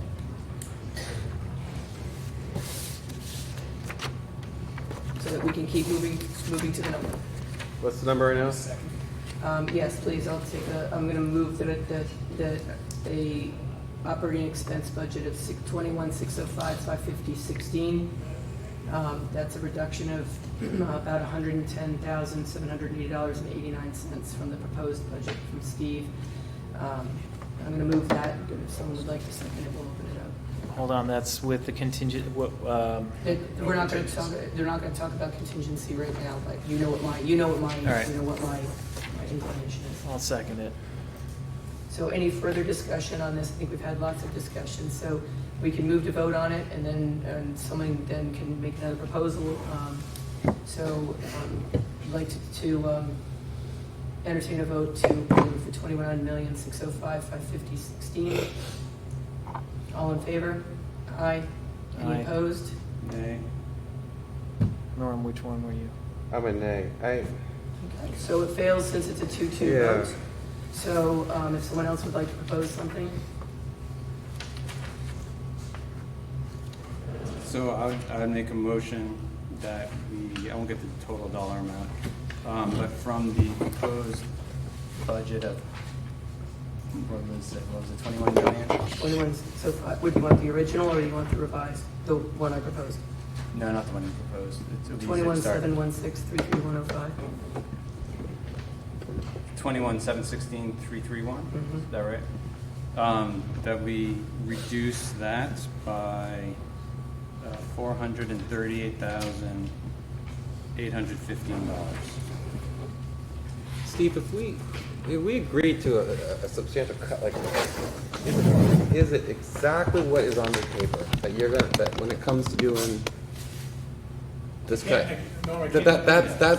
That's where I struggle. You know, it's like, I don't want to say I don't want to use the word threat or anything like that. You know, this is the kids, they're learning stuff. But for me, it's like, we're gonna submit. I know, Bill. I know. No, I'm listening. I'm listening. But Stop. we're gonna send this off to Stretching them, my back. and they're gonna come back and they're gonna say, "Hey, you know what? This is what we have to look at and make a decision on." And as a budget committee, this is what Steve's looking at, and this is what we're voting on. My issue is if we vote on a 4% and it goes to them, and if they assume it could be more, where is the number gonna come from? Where is it? Where are they gonna ask to cut more when you have it on this paper? So I'm looking at the risk of a 4%, which could be okay, but I'm not comfortable with it being what's on this paper.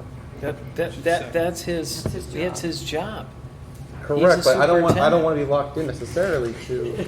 Sorry, Norm. You gotta make a second. You gotta do something. You gotta do something. That's his honestly, best guess. Yeah. We don't have Jim and I don't have a best guess on these things. We trust that these are what these things are going to cost, and he's prioritized.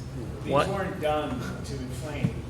No. If you look back at the 8 years, I mean, they're pretty consistent about priority. I mean, one thing that we didn't do is we're going to cut all interscholastic schools. You know, we didn't. I mean, we went through and looked at what would have been. You know, we look at student impact, and we try to do the best we can. Ultimately, it's the board. I mean, the only thing that's interesting in this is in no position can be voted on unless the superintendent puts it to the table. That's the only authority that I really have with the board. The thing that keep going back to is like we have the teachers' contracts coming up, and that's a real big concern. We say yes. What's it going to look like next year? No, we don't know that. I mean, I know. I know you want assurance, but we can't. Every year we can't sit here. Every year we can't give you assurance. These guys can't give you assurance. All you can do is make decisions, vote your conscience on what you are. What kind of education we want to have in this community. Understand the drivers. Understand the moving parts. Yeah. Understand what makes things go up and down. What kinds of things can happen that we may not be able to anticipate. There are things that I couldn't even dream of that might happen that, could be out there. I think we're all in that boat to an extent. That's the risk that we take by being leaders on this board, in this community, and these people trust us to make the right decisions. I got it. I'm just. This is my first budget. I'm trying to learn about the thought process. So with that reduction, This is a we'd good still one. be This is a good one. We'd still be increasing our operating budget by $750,000 before we get to any of the contingency, the maintenance trust, the special ed trust. And so it's not. I appreciate that these are reductions from a proposed operating budget, but it's still a proposal that increases our operating budget by $750,000. And so it's not enough. It's what we did last year in our operating budget. So, do you have a motion on the floor, Jim? I do. What was the operating increase last year? 780,000, somewhere in that ballpark? 3.9%. 3.99%. Yeah. It's just about this number. So that would be, $750,000. yes. That would, if, But they made another $250,000. and they made $250 They made cut off another the floor. $250 cut off the floor. And we had a split vote on the board last year, maybe we won it this year.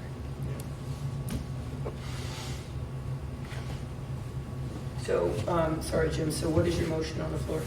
My motion was to decrease the 21,513, no, it's 21 million, make sure I get the right number, $716,331 by $438,815.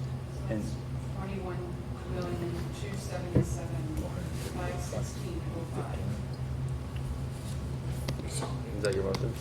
that is my vote. That's on the table right now. I will second that. Any further discussion on that proposal? All in favor of the motion of amending the operating budget to 21,277,516.05? Aye. Nay. Any opposed? Nay.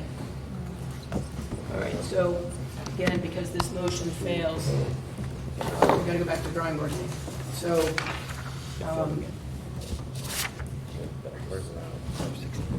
then again, I don't want to get to a point where we're, splitting hairs on this. I think we all have different viewpoints of what needs to be done. Are there any other motions that someone would like to propose at this point for an operating budget number?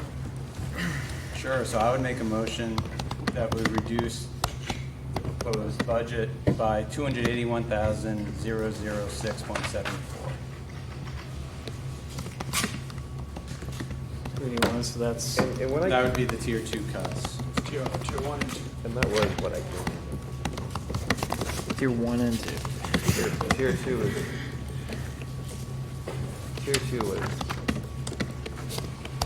Thanks, Michelle.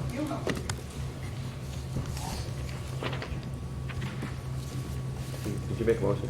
I did. Yeah, I will second that one. Any further discussion? So that would include tier 1 and tier 2. That one.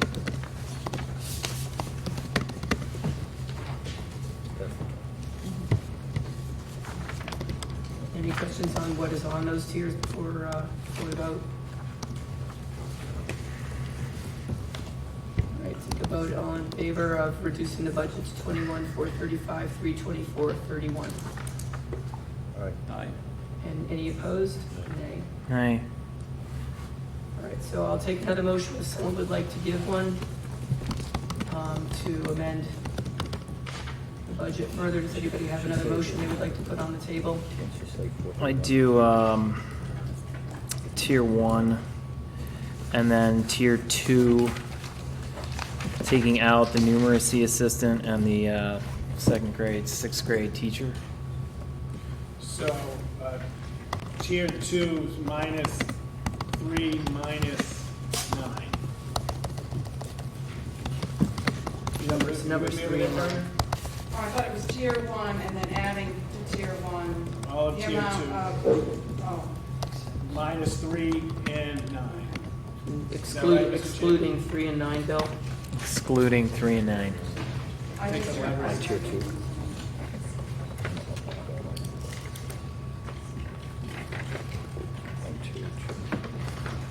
Okay, so all of tier 1 and 2 except for the 6 and except for the newbies. I don't know. All right, Yep. so I mean, I appreciate, well, I'll wait for a second. Yeah. And then I'll appreciate it. Here you go, Dude, Bob. oh, you're conscious. I got you. I get what you're saying. I mean, I get what you're saying. I'm not doing this blind. This is easily. I'm just looking double check. Take your I time. don't know. I wasn't in the budget. Hold on, that's Magic fingers are important. I don't know if you're right. If it's this way every year, I didn't see years like this, so I'm hopeful. I came in here with tier 2.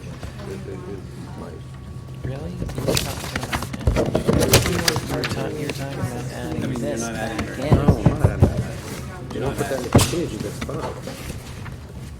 So we want to throw away that other tape, bad tape, that's a good tape. All right, so Bill, we have a motion on the table to reduce the operating budget to $21,528,560.86. That would include all of Tier 1 and 2, excluding items number 3 and 9 from Tier 2. That's correct. Do I have a second? No second? Okay. All right, then I'd like to entertain another motion if I could. If that one is not, then we go back to another motion.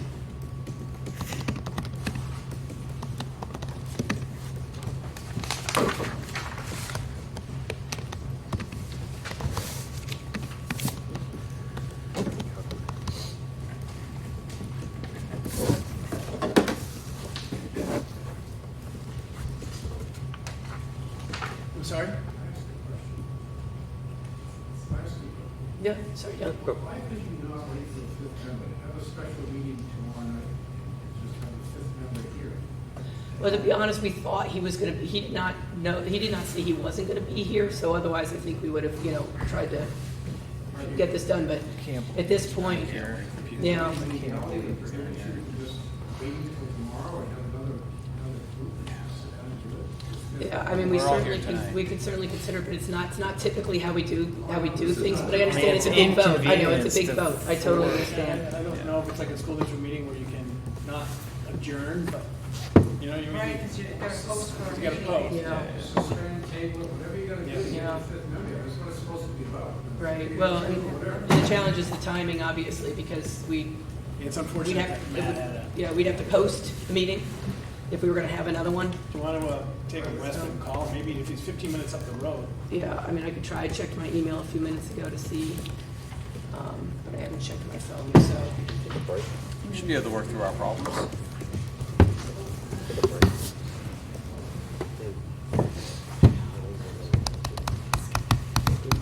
Negative.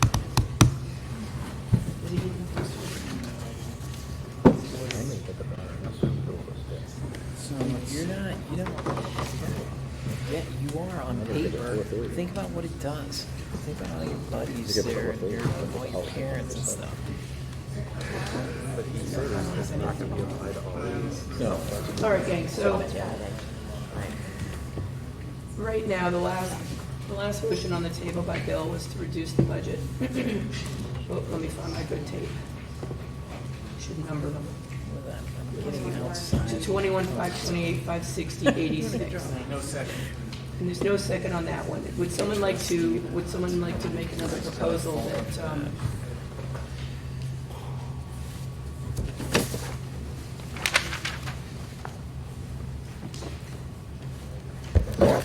I mean, you can't put, you can't put those two positions in contingency, right? I mean, you can't put sixth grade math, MSS sixth grade teacher, you can't put that in contingency depending on numbers, I mean, it's a reduction in deliverance. We could entertain, going back to my original motion, you can entertain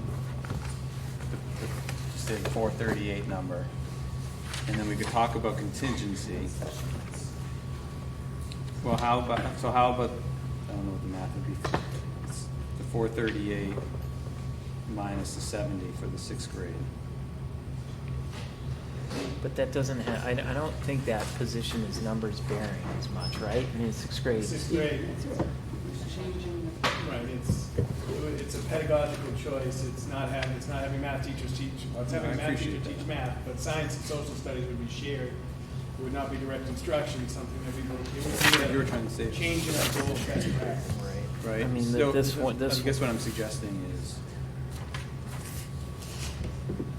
so I'll make a motion, see if I get the math right.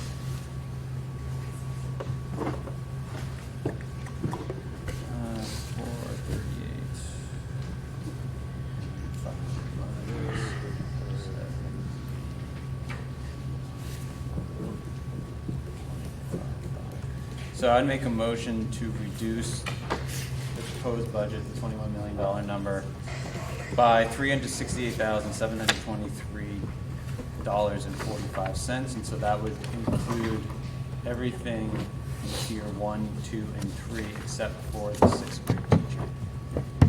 Sixth grade teacher. Jim, what about if we excluded the literary number 5 on tier 3? I'll take that as an amendment. So if Jim can agree to, the board can agree to keeping in the specialist on number 5. So that dollar amount. So would be 300 and 324,581.99. So I definitely want to keep that in there. So you're going to reduce, so you're suggesting reducing through tier 3, No. but leaving in the literacy specialist And the and a 6th grade teacher. 6th grade teacher. So the dollar amount reduced from the 21,766 number would be 324,581.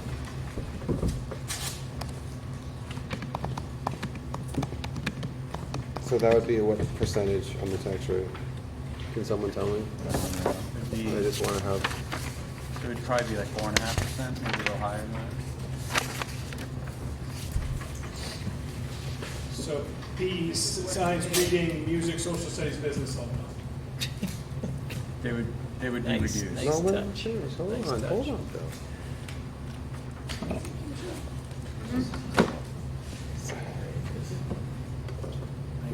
Let's do. I think Don's right. We're not gonna get anywhere on this. Yeah. We got a split board. We got a board member that hasn't shown up. You know, we thought he was gonna be here. So right now, that proposal is a reduction of, I came up with 324,581.99. I'll take your math. Did you say 324,581? Yeah.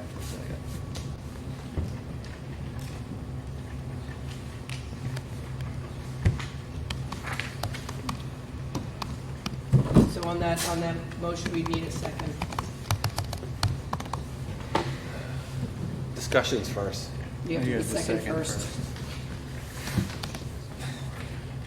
So I'm going to second something, just have a discussion.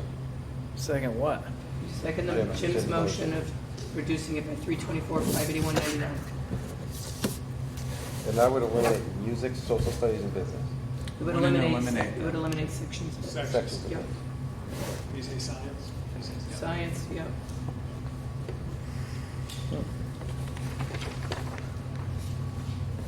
What do those add up to?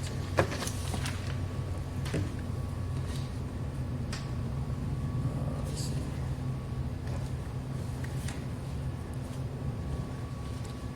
So to offset some of those, think about dollars, we could. So science is 30.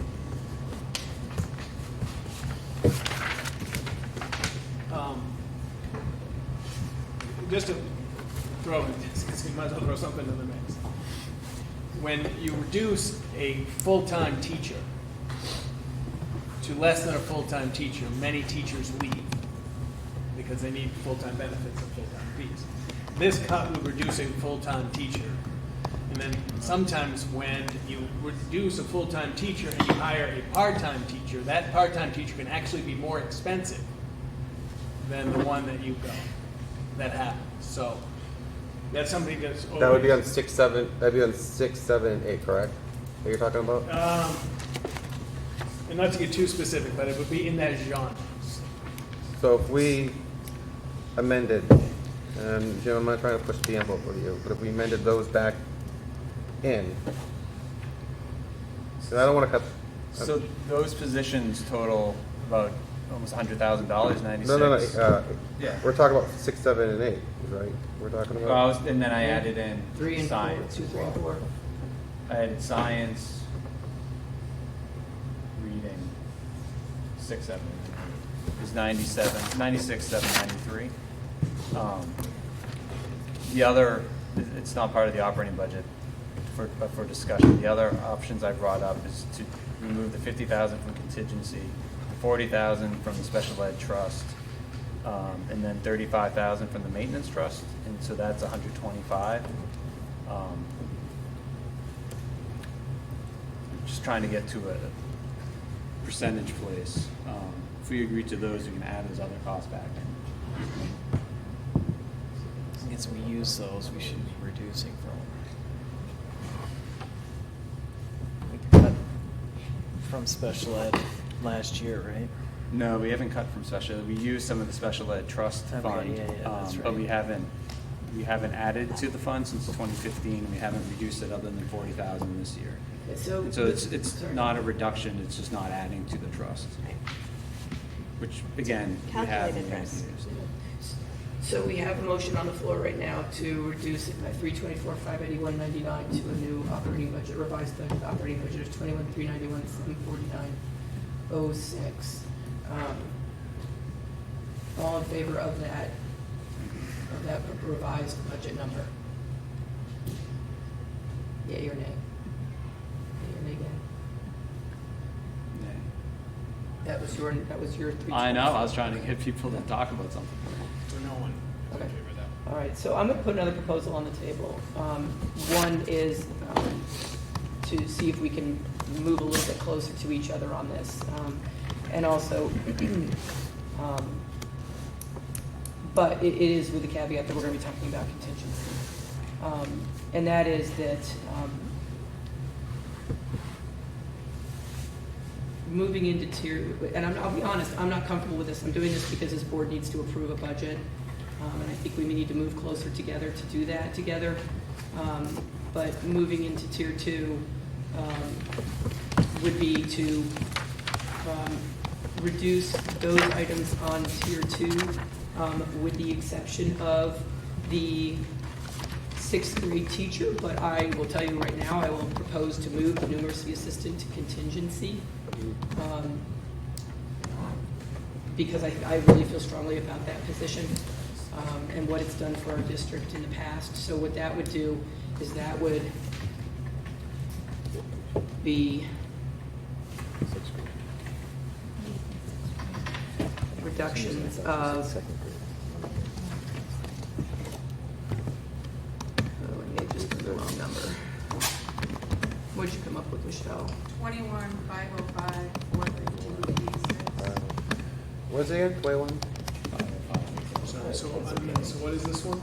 This is tier 1 and tier 2, except for not the 6th grade, right? Not the 6th grade, and not the numeracy, but I'll fix that right here. Don't worry. Oh, we already did that. So that was really Oh, just- that's, right, so I'm right,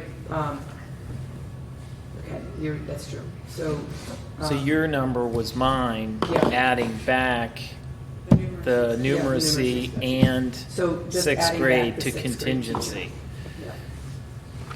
Would that be eliminating numeracy assistant? It would be. Yeah. But you would put in a contingency. I don't know, we haven't gotten there yet, so. Well, it's hard to approve the budget if we don't know what we're going to put in the contingency. It's another vote. It's in a different vote. Right now, Yeah, I'm I know, proposing it's I know, off the I'm table. just, So what I'm proposing is an operating budget of up 21,505,415.86, and that would be all of 1 and all of 2, with the exception of the 6th grade teacher, which is a total reduction of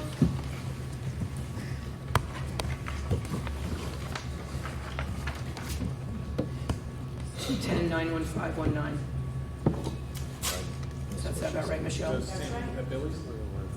No, his had the numeracy in there. Gotcha, so So I've Billy's- essentially taken the numeracy That's out. cutting the assistant. Yeah. So wait, so it's the one I proposed. Yep, but taking the Mine, numeracy out. Do I have a second on that proposal? All the way, everything through to she proposed in a list of things. No?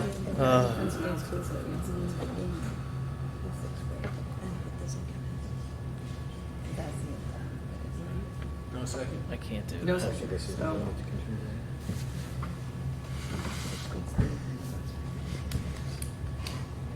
Oh, I didn't hear it that way.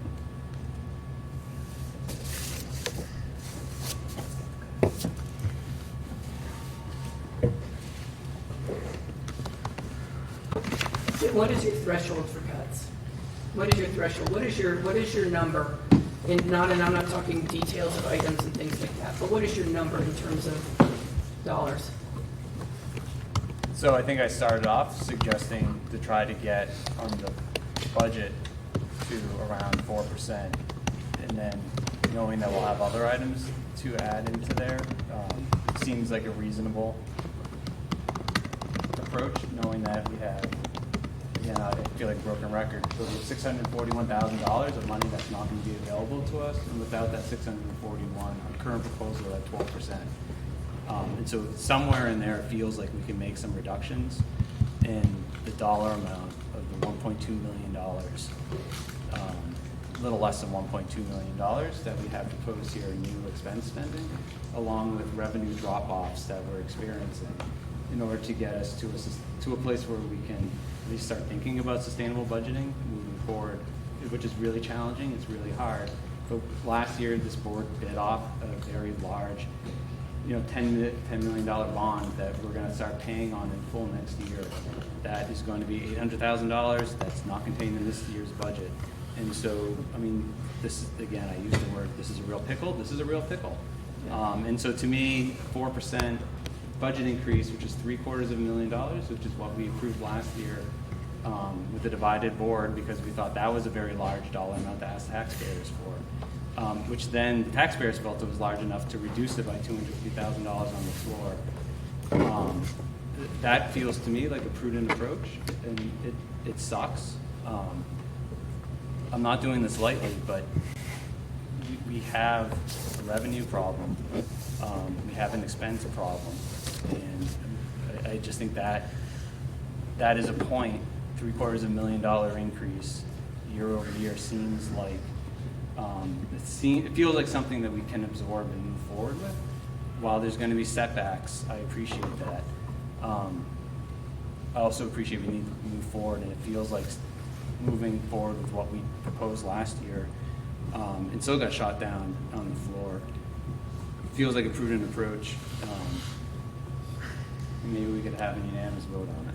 I'm gonna get what's your shot threshold? down in the community if people see some of the cuts that I would approve. So I get what you're saying on the numbers. I have a lot of trust in the superintendent, and I've seen budgets that were much less than this. This isn't a end all. We're going to be up 8% next year. I know the numbers are tough. I pay taxes in this town just like everybody else. I think people come to this town for schools. I think people want to stay in this town. It becomes very expensive. I get all of that. I just do not want to screw up a good thing that we have here with our schools, the programming that I love so much, and I just think that even some of the things in Tier 1, that Steve's talking about, I'm as unwilling to move back off of my proposal as you probably are to stick with your 4%.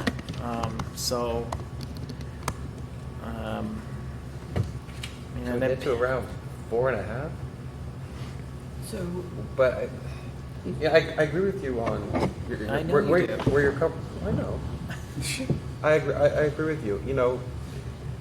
The thing I keep coming back is we go to 4%, we bring it, the floor could cut it again. Where are we going to be digging any deeper?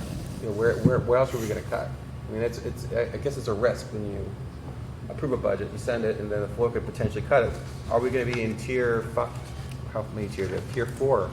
Where does Steve look next to cut? So Norm, where are you in terms of where you're willing to go in terms of cuts, in terms of dollar amount? I came here honestly trying to compare. We know that 4% is over $500,000. Yes, but 4% is 3/4. 4.5 is what? 4.5 is what? 4% is about $590,000. That's a lot. That's right. 5% is about $438. So, and 6% is $281. Again, not looking at the details of what's on the tiers necessarily, but looking at overall picture.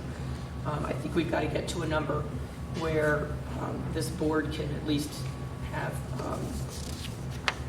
a consensus on what the number is going to be. I think everybody understands the depth of the tiers. So, Norm, where would you be on your cuts? Without specifying things that I agree to on this sheet.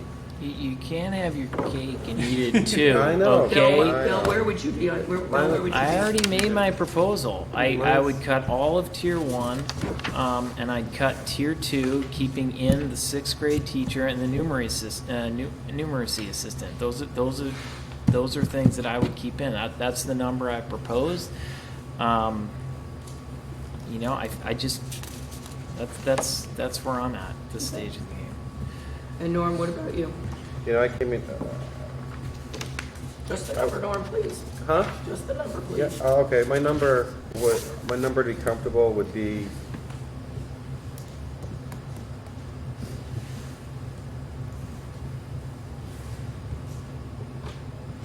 Honestly,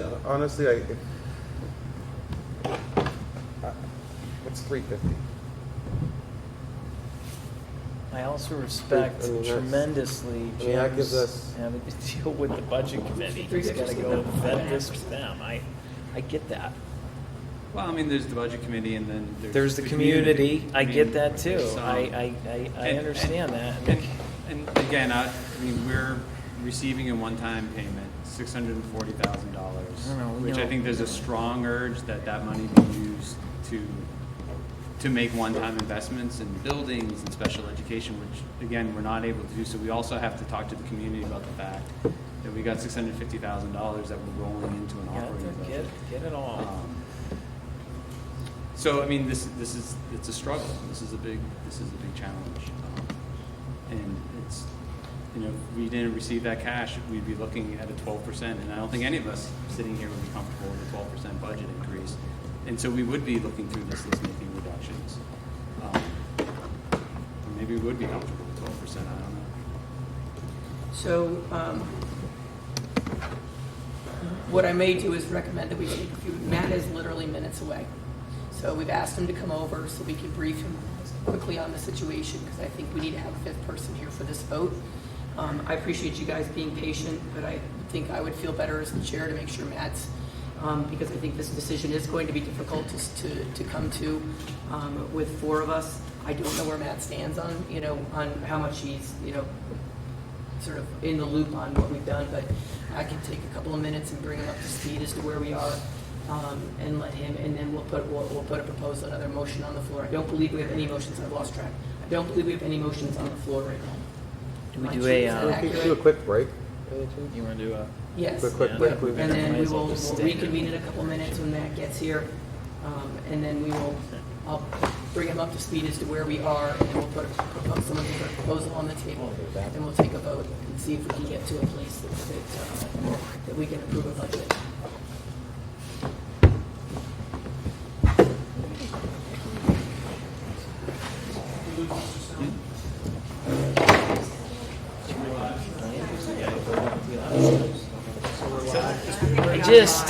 We are live right now, just so you know. We don't want to break, we're still live. I don't want to touch anything. Well, I signed up. This is not what I signed up for. We're just No, actually, for what it's worth, I got as in the issue. budgets passed.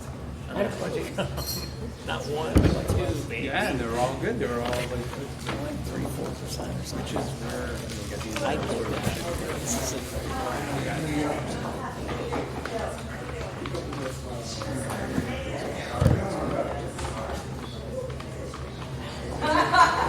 you can't say we're not getting any revenue.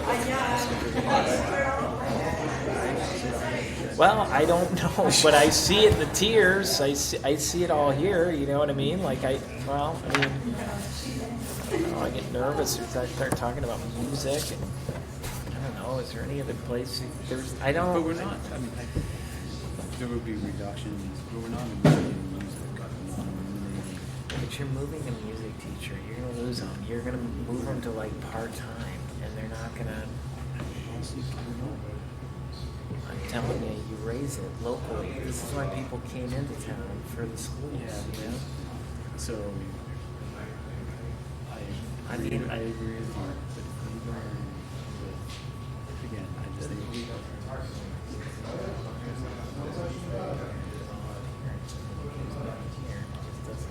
face. But if we get an 8% increase, 6 to 8% increase in teachers' and we go to town, we're going to end up getting, it's going to end up going back, and then we're going to be forced. We're going to have to look at the defense, and we're going to say teachers' contracts. And what are we going to say when we defend it? Yeah, we took at one time where we used we have no fund balance to return to the taxpayers this year, and we're going to still increase. You guys just got to reassess. I was completely fine with the buildings that we had. It's just, all I'll say is it will be tone deaf to the community. You're talking about what's potentially half the community. I'm talking about potentially the other half. I'm talking about the people who are struggling. I get that. And then we're going to come back here. And I'm going to be on the board and to come back and say, well, we're going to increase. We're starting on $1 something increase without increasing it. I know, but you're also going to come back with a dramatic. I don't know if this is how you're going to see. You're going to see a dramatic decrease in how we provide education. You know, but we're increasing the budget by $750,000.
so much for your patience tonight, and Matt for getting back from a very harrowing trip back from Chicago to come and be part of the conversations here. It is, I think, really important that all school board members have the opportunity to be part of this process.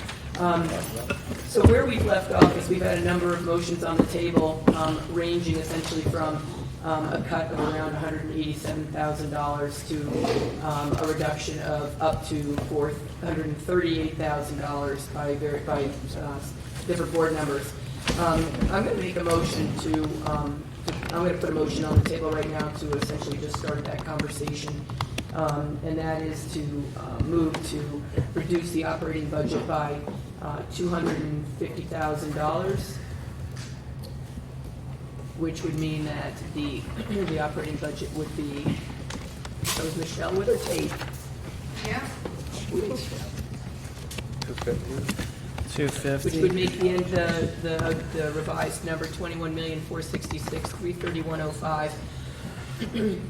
Do I have a second on that motion? Hold on. Liz, can you go over that's all of tiers? Yep, I'm actually just going to Bill, I'm going to move away a little bit from going tier to tier, because I think we all are familiar with what's on those tiers. Okay. And I'm going to put just a dollar amount out there. But I think but there's people maybe that want to make a specific number based on these tiers that were included. Sure, I mean, I think that's. If someone will second it, I'll discuss my rationale. Okay. Okay, thank you. So my rationale is that my original proposal, or I should say my second motion, was for a reduction of $210,000, which was everything through tier 2, with the exception of the 6th grade teacher. That would be the 2D1, essentially minus the $70,000 for reductions. That's about $210,000. Again, in an effort to move closer to what I'm hoping will be an agreeable place for the board, I want to propose a reduction of $250,000. That means that there'll have to be essentially another $40,000 in cuts that will need to come from somewhere else, supplanted from what's here or whatever else. But I just want to get to a number. That's why I asked you guys what your numbers were a little bit in terms of your threshold of cuts. I think that again that puts us still in that tier 2 range of 6%. It does, in my mind, keep that 6th grade teacher at least in the budget, but does eliminate that numerous assistant. Any further discussion on this, on my motion?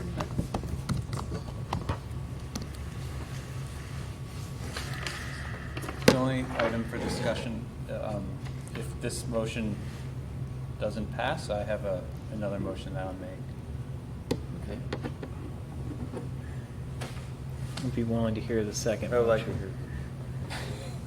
Okay, then let's take a vote on the first motion, and then Jim can propose a second motion.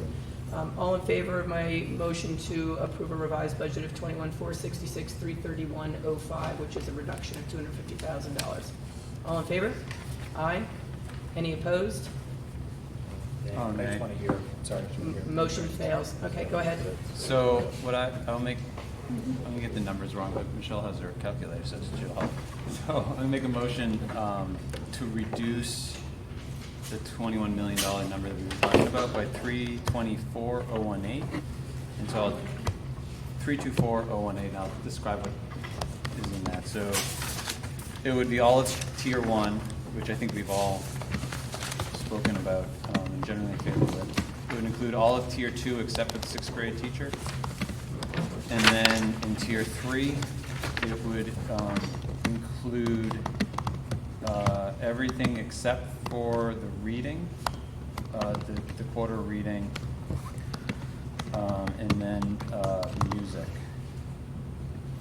And so that would get to $324,018. Could I have a second on that motion, please? I'll second it because I want to ask questions. Sure. Help me understand how you made the choice to keep music but eliminate literacy specialists. He's keeping that, isn't Dreambox. No, libraries Yeah. are going to eliminate everything but reading.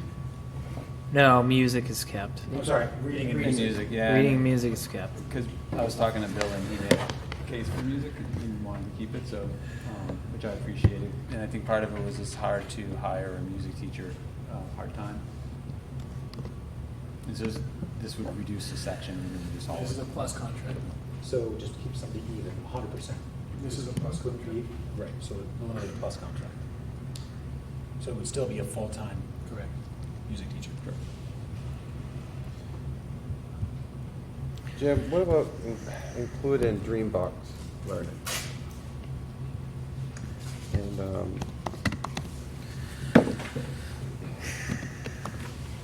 it's something that I know it's pretty much used by our students. I think that's something that we should remember. So it'd bring it down to. It would add 7,500. Yeah. No, including it. Yeah, so it adds Yeah, 7,500. 7,500. So we would keep it. Would you be comfortable with keeping the Dreambox learning? Sure. Well, I mean, wait a second. I Dreambox. feel like that could be raised somewhere else. You can't raise. So here's what I You can't raise a literacy specialist. Would you bring your number from 324? Put back the literacy specialist. Just subtract 44. Sorry.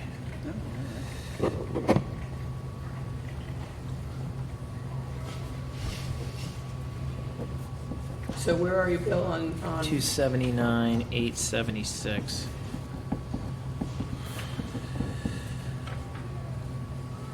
So if we add Dreambox back in there, it would be come to the map.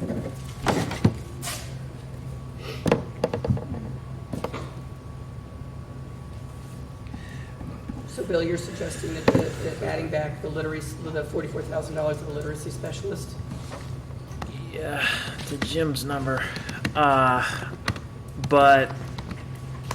I'm also privy to discussing potential contingency, I guess. In third grade.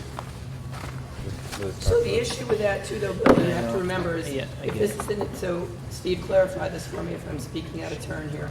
But the literacy specialist in this would be to reduce time for an existing position. Is that accurate? Because it's 0.4 that would be reduced out of what is currently a 1.0 position? Well, we have a part-time position that may be eliminated. We have a full-time, there's a number of choices in the probationary area. But we do have a part-time person that this may eliminate that position, that person. So Bill, the challenge with moving something that, and I'm just gonna make sure it's clear, the challenge of moving something like that to contingency, it really does not have anything to do with enrollment. I get that. Or I need. get It's that already part of there. it. It's already there. I was thinking more along the lines of adding some contingency to some potential pitfalls, like the third grade piece. Potentially, we might, if the numbers stay exactly the same, then we're in good order. But we can't deny the fact that if we get 7 kids over the summer, we're in a real bind Right, there. that's a conversation we have to have for contingency, though, not operating budget, because that's already out right now. Okay. All right. Well, let's keep that in mind as we're talking about this. So what is your suggestion or amendment to All right. Jim's? So I would make an amendment to use Jim's number, adding back the literacy specialist, which would bring us to a total reduction of 279,876.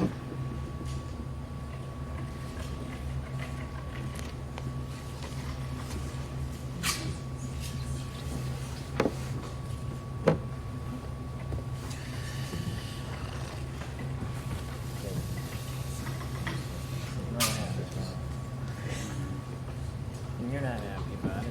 What's the good deal? So I come up with 20, oh, is that right there? You nailed it. I got it, okay. 21,436,454.51. 20 what? $21,436,454.51. With a 279 cut. That's 279. And can you just quickly run down exactly what just so I'm on the same page before we do this? Well, and just so we're clear, 'cause I'd actually, I know, I understand this is how we do it, but what I don't care for is like button up.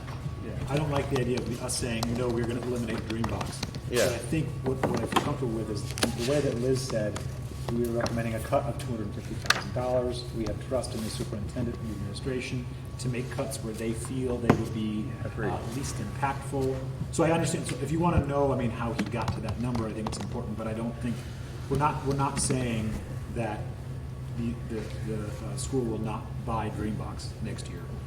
Yeah, and this is why when I started having discussion on this, I was trying to place it in the context of where we were last year with a $750,000 increase in the budget.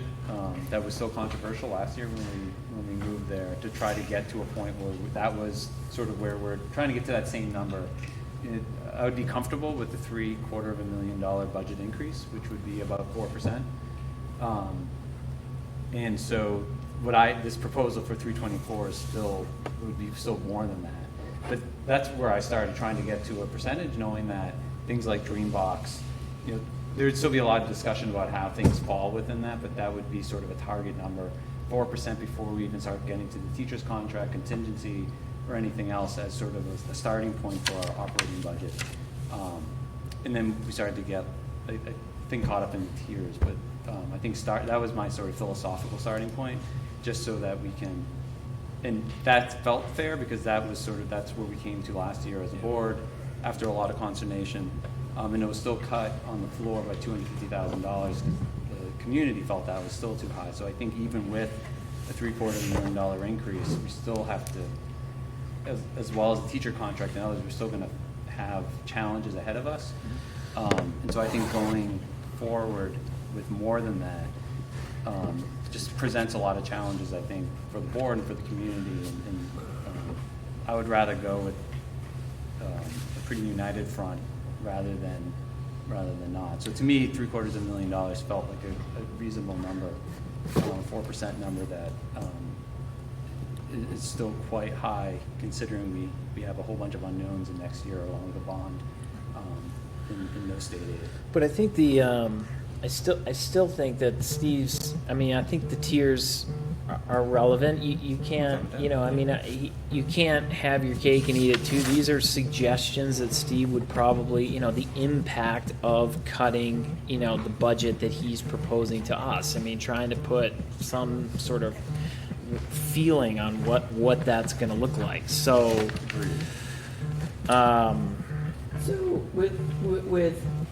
with Jim's proposal of 324,018, what I'd like to do is I'd like to vote on the original motion first, and then Bill, if you'd like to propose a different motion adding your 44 back in, you can. If the first motion fails, then you can, or I guess we can probably just amend.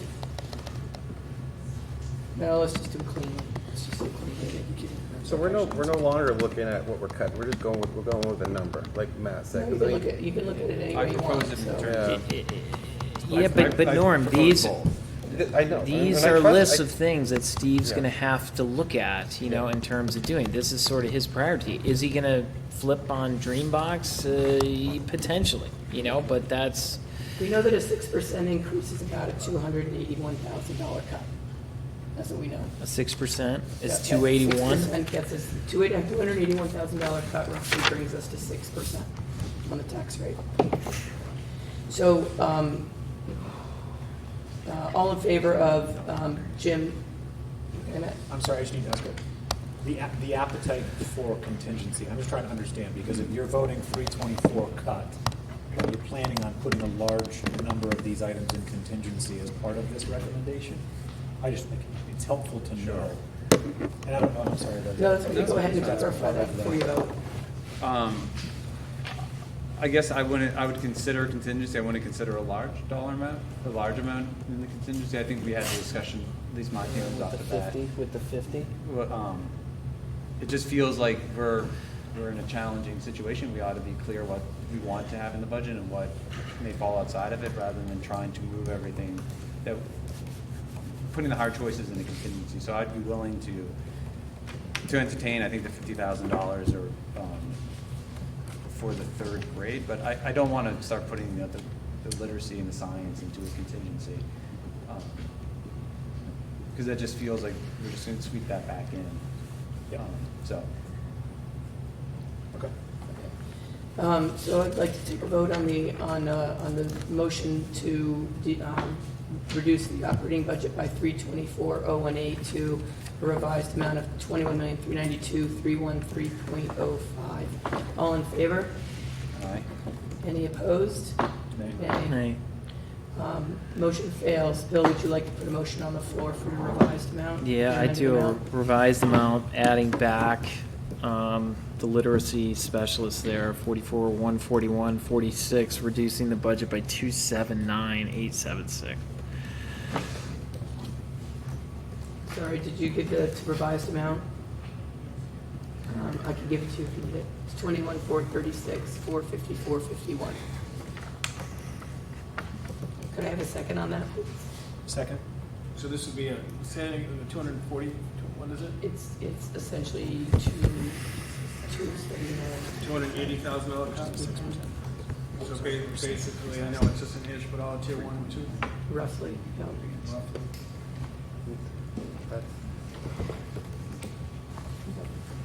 We have a second. Any further discussion on this? So, Bill, you want to briefly explain your rationale on this one, based on Jim's motion? Why you chose to amend it? Yeah, I mean, I'm not comfortable. I'm not comfortable with it, but I'm seeing the pain in this budget, and I'm trying to go through this. I do use the tiers to give me a little bit of guidance as to what things might look like. I know that isn't the end all, be all, but just in terms of looking at where this is and the flavor of this board in terms of trying to be able to sell something with confidence to the community. That's sort of where I came across the number. Any further discussion on this motion? So, motion on the table would be to reduce the operating budget by about, I don't have the exact number. 279,876. To a revised amount of 21,436, 454. And this Something. is a difference of 51. 44,000 from Jim's. What's that? Correct. That's an add from 44,141 from Jim's number, from Jim's proposal. Again, looking at, I think that's a 4. So it's a 44,000 difference between Jim's proposal. So it's we're roughly in the 6% range. Does that still keep the reading? Jim, you have a. I mean, I don't feel comfortable. Jim doesn't feel comfortable. I feel comfortable with the literacy specialist. I feel uncomfortable With the with the number. 6% budget increase, especially, I've already said it, so I'm not going to say it again.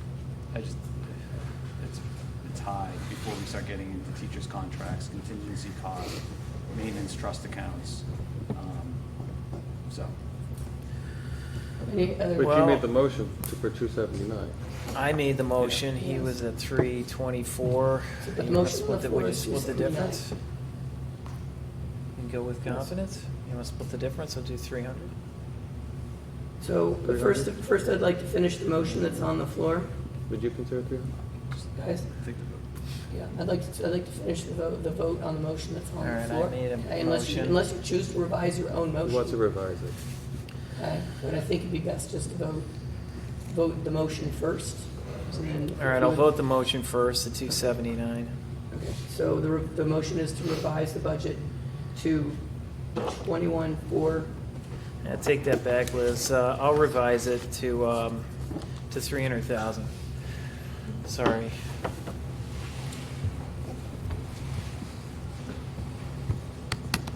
300,000 is the motion I'm making here. So 21,416,33105. That's what that is. Negotiate the difference. And what would that be for an increase? That would be just, it would be 5.8. 5 something, yeah. Do I have a second on that? Or actually, I don't need one second. Let's revise his own motion. Any further discussion on Bill's proposal for a reduction of $300,000? I'm just curious. We're kind of splitting hairs here. We're talking about $19,000. But what I'm hearing from you, Jim, is like a pretty like significant level of a lack of confidence, anyways, in the numbers. So forgive me, I know I missed, but like when you started tonight, I'm sure you were up much higher than 324,000. Because again, like a $40,000 swing doesn't. It's not dramatic. So I don't. No, well, we've spent an hour. I'll give you very quick. Yeah. So I started with trying to figure out how we get to 4%. What I originally wanted to do was find a way to take the 640 that we're receiving from the state and put it into like the special ed trust fund for sustainable funding for that. Knowing we can't do that because of where we're at in terms of our expense and our reduced revenue. So I tried to find a way, I'm looking for my hen scratch notes here, to get to a 4% number. And so the way that I sort of backed my way into it was to go with the tier 3 reductions. Again, dollar amount wise, it's 438, 815. And then looked at, which isn't in the operating budget, but it's all part of the taxes. Yep. To reduce the, see if I get it right, reduce the contingency, which we had put at 50, cut that out, not put any more money into the special ed trust, which we haven't put more money since 2015. We haven't taken any out other than this year. We took 40 out, so there's a balance, so not add to that. And then look at the maintenance trust and reduce what we put at 140, reduce that to about 100, and so that should all equal up to about 125,000. So that, in addition to the 438, got to 536, which was a 4%. That's how I got to a 4% reduction. Okay. So that's the number I started with. Okay. And then I made a proposal early on to reduce, or Liz did, to reduce all of tier 0, tier 1, and then tier 2, taking back numeracy and 6th grade. So we both, and not feeling great about that either, we both cut into 3. All right, so right now there's a motion on the floor to reduce the budget by $300,000 to a revised amount of 21,416,33105. All in favor of that motion? Aye. Any opposed? Nay? Sorry, say that again. I said no. Okay, so say the ayes again for me, please. Well, wait, what'd you, aye. I'm on. Okay. 300,000. And we have an operating budget with a reduction of $300,000 to a revised amount of 21,416,33105.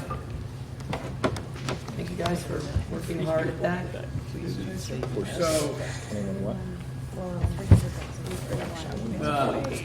So are you relying on the superintendent to direct the business administrator to apply those cuts? Because the cuts have to come from the budget. They do, and they have to come from specific lines. So you're charging the superintendent now to direct the business administrator to cut $300,000 from the superintendent's budget.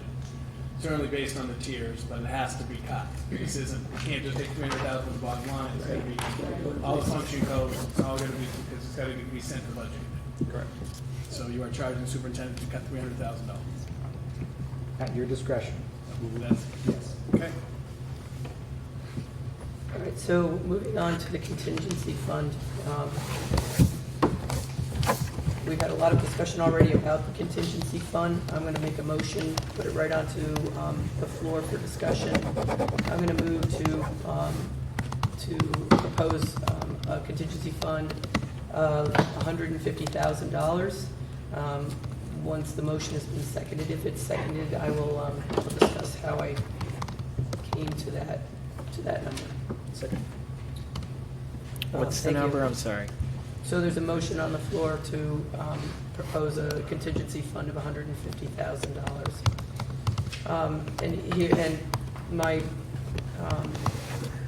approach with contingency remains, as I said earlier, and I don't want to repeat myself a million times, but is the contingency really is there for us to assist the board with making decisions that a lot of times are related to enrollment changes and unforeseen, unbudgeted expenses that may occur that we don't know about right now. There are two positions I indicated very early on in my early proposal that I would recommend to put into contingency. One was 50% of that third grade position, which is about $54,000. It still means that if that position were to come to a reality, the board would have to consider where the other $54,000 would come from. Again, this is all based on what we know today and the likelihood of what may happen in the future. I also took into consideration in my proposal the math addition of .2 and the family and consumer science of $8,100, as well as the sixth grade teacher, which I believe was already removed. No, 6. No. Or 6, and then it's the literacy specialist. What did we take out? We took out part of them. There's Kept three. them both. Kept them both. There's $300,000 coming out. Right, so if you look at what $300,000 represents, and you look at those tiers, those positions are in Steve's tiers of those. So whether or not those actually come out is what we've just charged Steve to decide. So what I'm suggesting is, because there is a possibility that he will need to reduce those positions based on what he's outlined in these tiers, that the contingency fund has funds in it in order to fund those positions if they are warranted. It's done all transparently in public. The community has the opportunity to hear and provide input. I feel very comfortable with having an amount in contingency, knowing that it may not need to be used, and that the board has to vote based on Steve's recommendation whether or not those funds are withdrawn. And that's, the proposal has been made for I've put a 150. motion on the floor for $150,000. It's been seconded. You guys, do you want to weigh in or discuss at this point, Ken? So 150,000 seems pretty steep. What did we have last year? Was it 200 or was it 100? 200. Yeah. I don't know, I'm not going to support that. I mean, I think if we included the sixth grade teacher, I think if we want to include another position, we should have a conversation about putting that in the budget. I just think the use of contingency for positions that we just had a long, arduous, spirited, very frank discussion about, and then trying to put them into a contingency fund, it just doesn't sit right with me. So I'm not comfortable with that. I could be comfortable with $50,000. I'm not comfortable with $150,000. That's 50 is not much wiggle room when it comes to contingency. You know, I was thinking. We have a $21 million budget that we just approved. I mean, I understand Yeah. wiggle room, and we have a 6% budget increase, give or take. Now we're talking about another, $150,000 is another 20 cents, and then we still have other things to go through. So I appreciate it, and I don't. Yeah. I just think that if we don't need it, we're not going to use it. So I will second that 150. It's already in second. Okay. Yeah. Sorry. So if you guys are ready, I will call the vote on my motion to $150,000 contingency fund. All in favor? Aye. Any opposed? Nay. What was Sorry, that, can you Norm? do the ayes again for me, please? What'd you say? You kind of went mumbling there. You kind of said a. Bill, are you aye or nay? I'm an aye. Okay, motion passes regardless. Norm vote. Norm, you gonna vote or you gonna abstain? You know, it's already, you guys already passed it. You know, I was looking at 100,000 for contingency plan. You know, but I vote no. Okay. Okay, moving on to the school district building repair and maintenance trust, the recommended The recommended funding amount is $140,000. $142,500. Thank you for the accurate number. Killing yourself. So 142.5 was the recommendation. Because 42.5 is withdrawn, helps with the Home home contract contract. payment. I'll take a motion to approve the funding of the repair and maintenance fund for $142,500 as recommended. How much is it? What's that? How much is it? How much is in there? Yeah. Two at the end.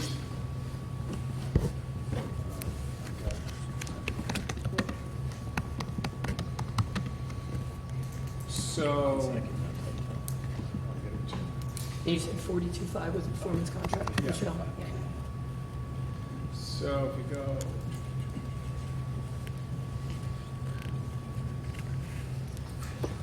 So space to reduce that by 25? there, in our projection, there was that much, there was about 70 remaining in unplanned expenditures. Okay, so So for our maintenance trust, right now, after the end of this year's work, we're planning on 192. We're planning on doing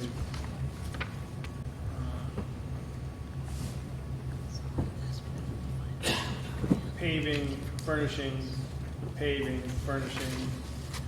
bleacher repair, a double steamer, new refrigeration for the walk-in, windows for the SAU, paving at the district, performance contract payment by 282.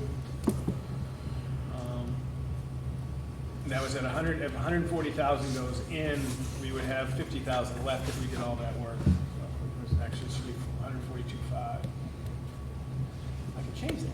any questions for Steve on repair and maintenance? How much did you put? Has there been a motion? Yeah, I put a motion on the floor Second. for the 142.5 as recommended. Second. So we're open for that, we already got that far, so we're in discussion.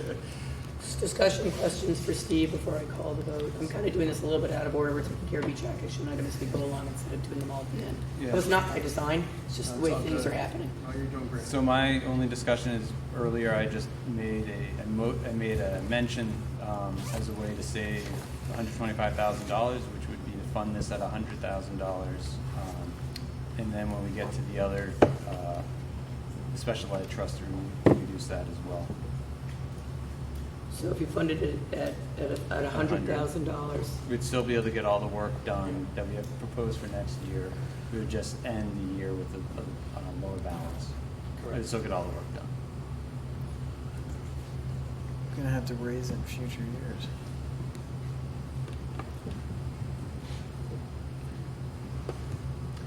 Jim, do you want to amend the motion that's on the floor then? Sure, so I'll amend the motion. Would you want to vote on it? That would be consistent with what we've been doing, Yes, we and then can I do can that. make another Right. motion to that effect. All in favor of the motion that's on the floor, which is to fund the repair and maintenance at $132,500 as recommended. All in favor? Aye. Aye. Bill, you and I? Yeah, I'm an I'm aye. an aye too. Okay, 142.5. On the contingency fund, real quick, I'm just doing my numbers, and I'm going backwards on my vote. Not, what is the tax implication on 150? What? So, 18, 19 cents? Can I please add my vote back in as a yes for that then? I'm just adding up over here. Okay. Would you like to change your vote on contingency from Yeah. negative to affirmative? All right, so I have approval of repair and maintenance funding for the 142.5, which will take care of the expenses that Steve has outlined on the CIP, which I think is important that we stick to the commitments that we've talked to the community about, and as well as be able to leave a balance in there for any unexpected expenses that may occur. that are not anticipated. Steve, is there any likelihood that any of those expenses would get, actually, Jim, this question's for you as much, that any of those expenses for next year that are scheduled from the CIP potentially would or could be wrapped into the building project, like paving? So the paving, maybe at Harold, we don't have a lot of paving because of that. Paving's at the other schools. One of the pieces is that we have in tentative is the AC at Harold, office AC. If they move the office, then we assume they would have air conditioning to go with that. So that is, there's a note on that saying we're not sure about that 38,000. So that's there, but it's not. It's a placeholder. Okay. And they may decide we can't move. Remember, there was only a $250,000 in the budget for moving for the remodeling of the office and taking a little bit of a classroom. In that case, that wouldn't be massive air conditioning, you know. So, but if they move it all together, then they may be. I don't think that was a great answer. No, and then I think, you know, for a lot of these items, do you want to pay 10 years of interest on, Right. you know, on paving? Probably Versus not, which is expensing it. why we have this account, so. All right. The the school district vehicles capital reserve fund, one of my favorites. So I voted no on that last one. Correct. That's okay. It's 4-1 on that one. The school district vehicles capital reserve fund, what was the recommended funding level on the action? I can look at the action item, it's probably in there 15.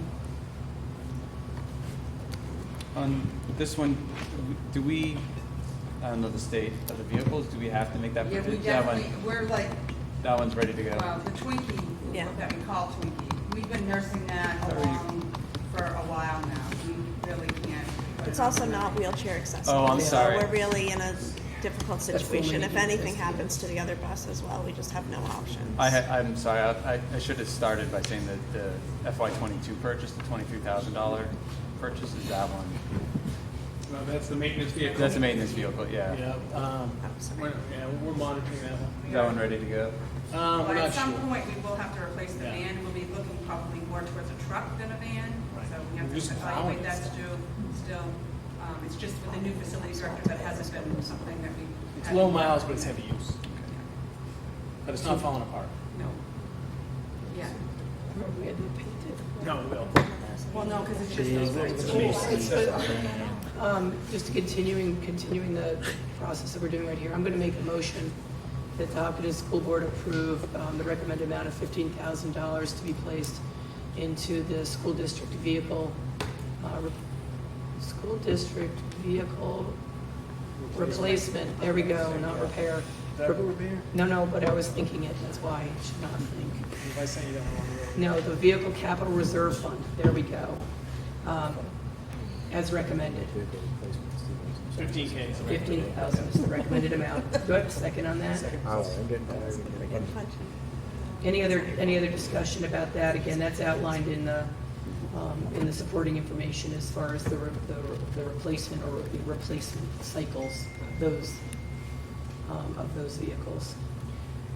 No further discussion. All in favor of recommending funding the $15,000 to the school district vehicle capital reserve fund, say aye. Aye. Aye. Any opposed? Motion carries. Special Education Expendable Trust Fund. The recommended amount is 40. We took 40 out, and we kept it at 170. Jim is right. The first time we've taken it, I think, in my superintendency. Right, the last time was before that, Right, it was before there. about just under 12,000. Yeah, so this is, you know, we've been able to manage it, but we've lived with 170 for a while. It's ish to a, a placement. What we've always tried not to do is fund special ed and cutting regular ed and put those one against the other. So we've had a reserve fund. Now, there was a district this year that went deficit appropriation. They did not have a special ed trust. They had to have a special meeting, and it wasn't the most enjoyable, I'm sure. I'm sorry, and what did we fund last year into it? It was unanticipated That's right. funds. It was just unanticipated expenditure. So, guys, have a question just on the use of that fund. So I know our special ed transportation line went up like $82,000, somewhere in that ballpark. If this was a more robust fund, would that $82,000 be able to be offset by this trust, or would that be Only an if it appropriate was use? unanticipated in the Okay. moment that we could use. So unfortunately, since we're planning so far ahead for our budget, sorry, there's not many things that are unanticipated Okay. at this point I got for you. that kind of Okay, that's helpful. But we have had unanticipated expenses Yes, we have. related to special education. Yes, we have. That is. We just haven't always had to use the fund to Correct. support it. We tried hard to not go yo-yo with this in, out, in, out, in, out. Right. Trying, but we couldn't avoid that last year because of the entire budget. You end up making it up at some point if you withdraw from the trust because it's unanticipated. Then you need to rebuild the We bump trust it back up the to next one. refund, So. yeah. Any further discussion on this, the special ed trust recommendation of $40,000? Can we pull money from contingency into special ed if needed? The board can vote to use contingency for anything. Yeah. I mean, you can do a combination, like you can fund from both places, Matt, if need be, Yeah. if we needed to. Yeah. Without question, it'll be closed as a general contingency, not earmarked. Unlike special ed that we can't use for Other things. Correct. Yeah. All in favor of recommending the $40,000 funding of the Special Education Trust Fund, say aye. Aye. Any opposed? Motion carries. I didn't say Special Education Expendable Fund, should have. Motion carries. So, believe it was 5-0 on the special ed, correct? Yeah. Yes. Yeah, what? Sorry. That's okay. 4141 504. All right, so, and thank you guys for, all your patience and working through some really difficult things tonight. So we do have a few more items on our agenda tonight. We'll be able to pass over some action items since we did take care of a lot of them in that last discussion. But Steve, do you want to just pick up quickly on the budget committee Yeah, calendar? so just want to make sure the calendars are all set. Wednesday, the 8th, 5:30 Town Hall. Yeah, so I mentioned this last year, and I'm going to mention it again this year. So I just voted against everything except for the special education and the vehicle maintenance trust. And I'm just wondering if the board wants me to be the representative of the school board to the budget committee. It feels a little awkward to me. Not that I wouldn't defend the votes, but I wasn't on the positive side of those votes, and it does feel a little awkward to go to the budget committee to defend a budget that I think I stated my case for why I think this is not the most sustainable or appropriate budget. So I would feel awkward representing the board in that case. I'm just wondering if the board would like to nominate somebody else to may have a different point of view on how to defend this budget than I might. So, I mean, first of all, Jim, you did a great job last year presenting the budget. I thought you presented, even though, again, maybe not in favor of the budget that was brought forward by by the majority of the board. I do think you did a really good job presenting it last year in a very, fair way, given your perspective. I appreciate the fact that you're willing to allow another board member to make that presentation who did support it. I'd like to ask the rest of the board if there would be someone who would be willing to go and present to the budget committee who did support the budget. And if so, Jim, if you're willing to allow that to happen, I'd be very transparent about it. All of us would be very transparent about it at the meeting. That this was something that the board discussed and decided that that you felt that was something that if somebody else was comfortable doing that. So I do appreciate you opening up that conversation. Again, I don't know if I need to decide right this second on it. If that's okay to take it offline a little bit. Well, I guess I'm more requesting it than I am suggesting. That's fine. Okay. That's fine. Then why don't the three of us who voted in favor of the budget discuss, who would be willing to bring the budget next week. The 8th is the presentation of the operating budget, correct? Just the operating budget. We go through the warrant. Okay, the whole thing. Budget bulletin we get it done, and then we come back on the 15th for questions, and the 22nd is more, as I said, I would like to check on the board's availability for a special meeting next Thursday, if we have reached tentative agreements with the collective bargaining teams and they've ratified. And then the plan to bring, if the board approves that next week, the 15th would be questions and present collective bargaining. Okay. And then the 22nd would be, if needed, And then the 12th is the public. Is the public hearing? Is the board available for meetings? We can meet it both. So there's a meeting Monday and Friday and Monday with respective negotiating teams. And if those are successful, would there be availability on Thursday, a week from today? Which would be the 9th. Yes. Yeah, let me guess. Thursday Thursday today. the 9th. Oh, the 9th, I'm sorry. And I would say, That's next Thursday. yeah, 5:30 to, it shouldn't be a terribly long, it would be just 2 agenda items. The, regarding just the school board presentation to the budget committee, there's only 6 days between now and that presentation. Jim was gracious enough to schedule a morning meeting with me tomorrow. Thank you, we appreciate that. But we'd have to meet and discuss the presentation. And so if it's not decided until Monday or Tuesday, we really have to have the presentation. Why don't the three of us discuss schedules? That's the way we describe it. Sure. Yeah. That's okay. Fine. We'll decide tonight, but Yeah. I'm not sure I can decide right this very second without conferring with No problem. the other members. Okay, so everyone's got those dates imprinted. So the 22nd is an if needed meeting? Correct. Building project update, Jim, is there? No, we did now. Yeah, I Is think there we. more? I think Okay, we- I didn't know if that was related Sorry to some about other that. things. So, okay, and again, thank you for coordinating, herding them all in here. Next item was the policy JICI. Yep, third reading, third time you've seen it. Just to be very clear and transparent, this is about regulating the statutory defined weapons on school property, school events. That, as I said, that's according to Chief Corps, that's in the jurisdiction. It's not regulating for non-school events like the annual school district meeting.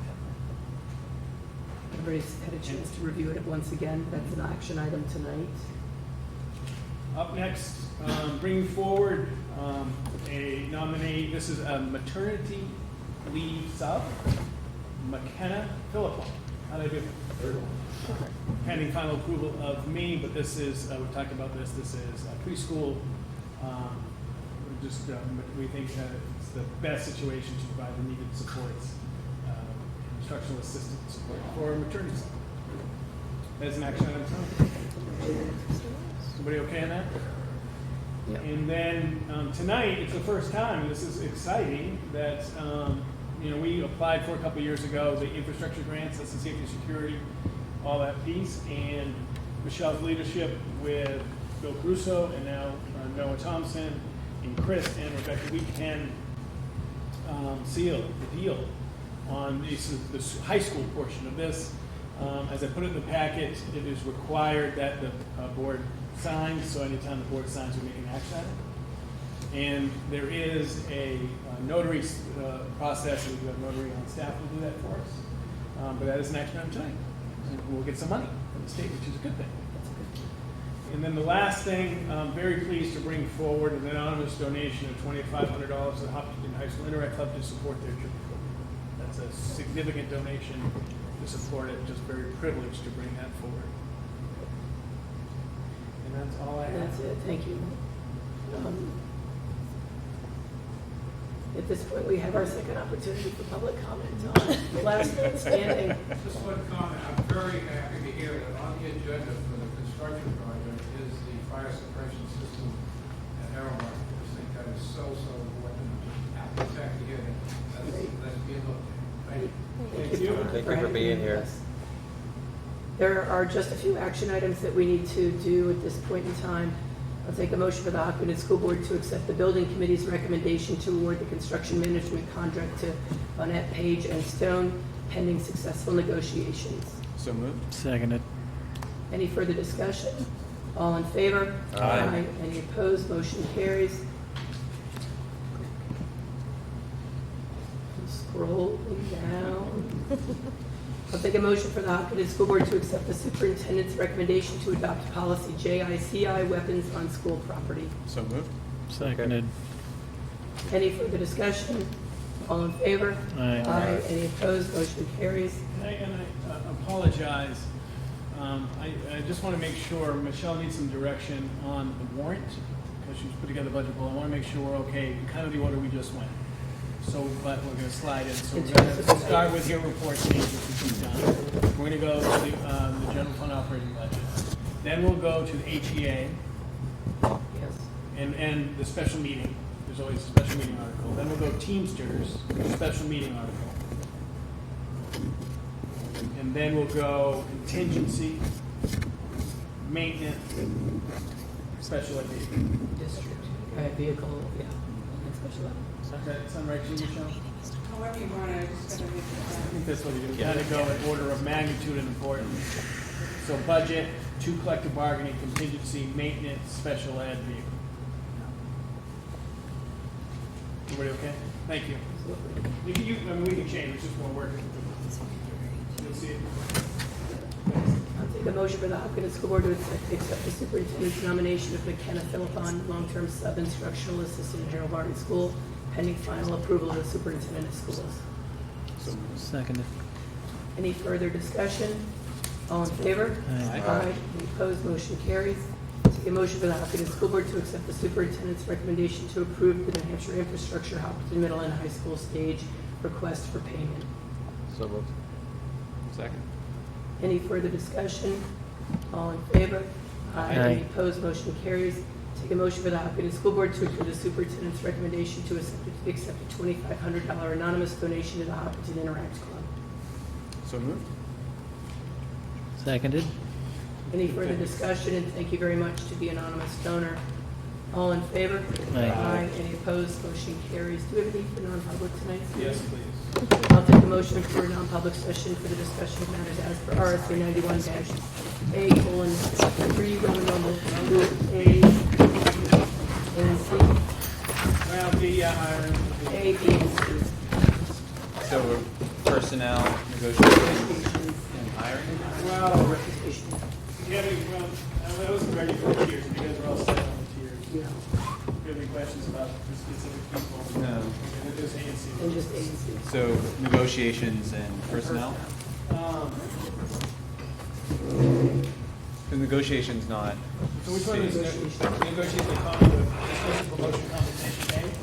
Or is it, we discussed in public would adversely, C's reputation, so it's the adversely affected. so it's negotiations. Okay. Then I don't know negotiations, but I think we all know where we're going. Roman numeral 2, letter Could be a C. B or C. So we don't need to do personnel, we only need to do negotiations. Negotiations and. That's it. Just negotiations. Oh, okay. I did them all. I needed a yes. and a Yes. Yes. yes. No, Mary, yes. Yes. I need to show you guys my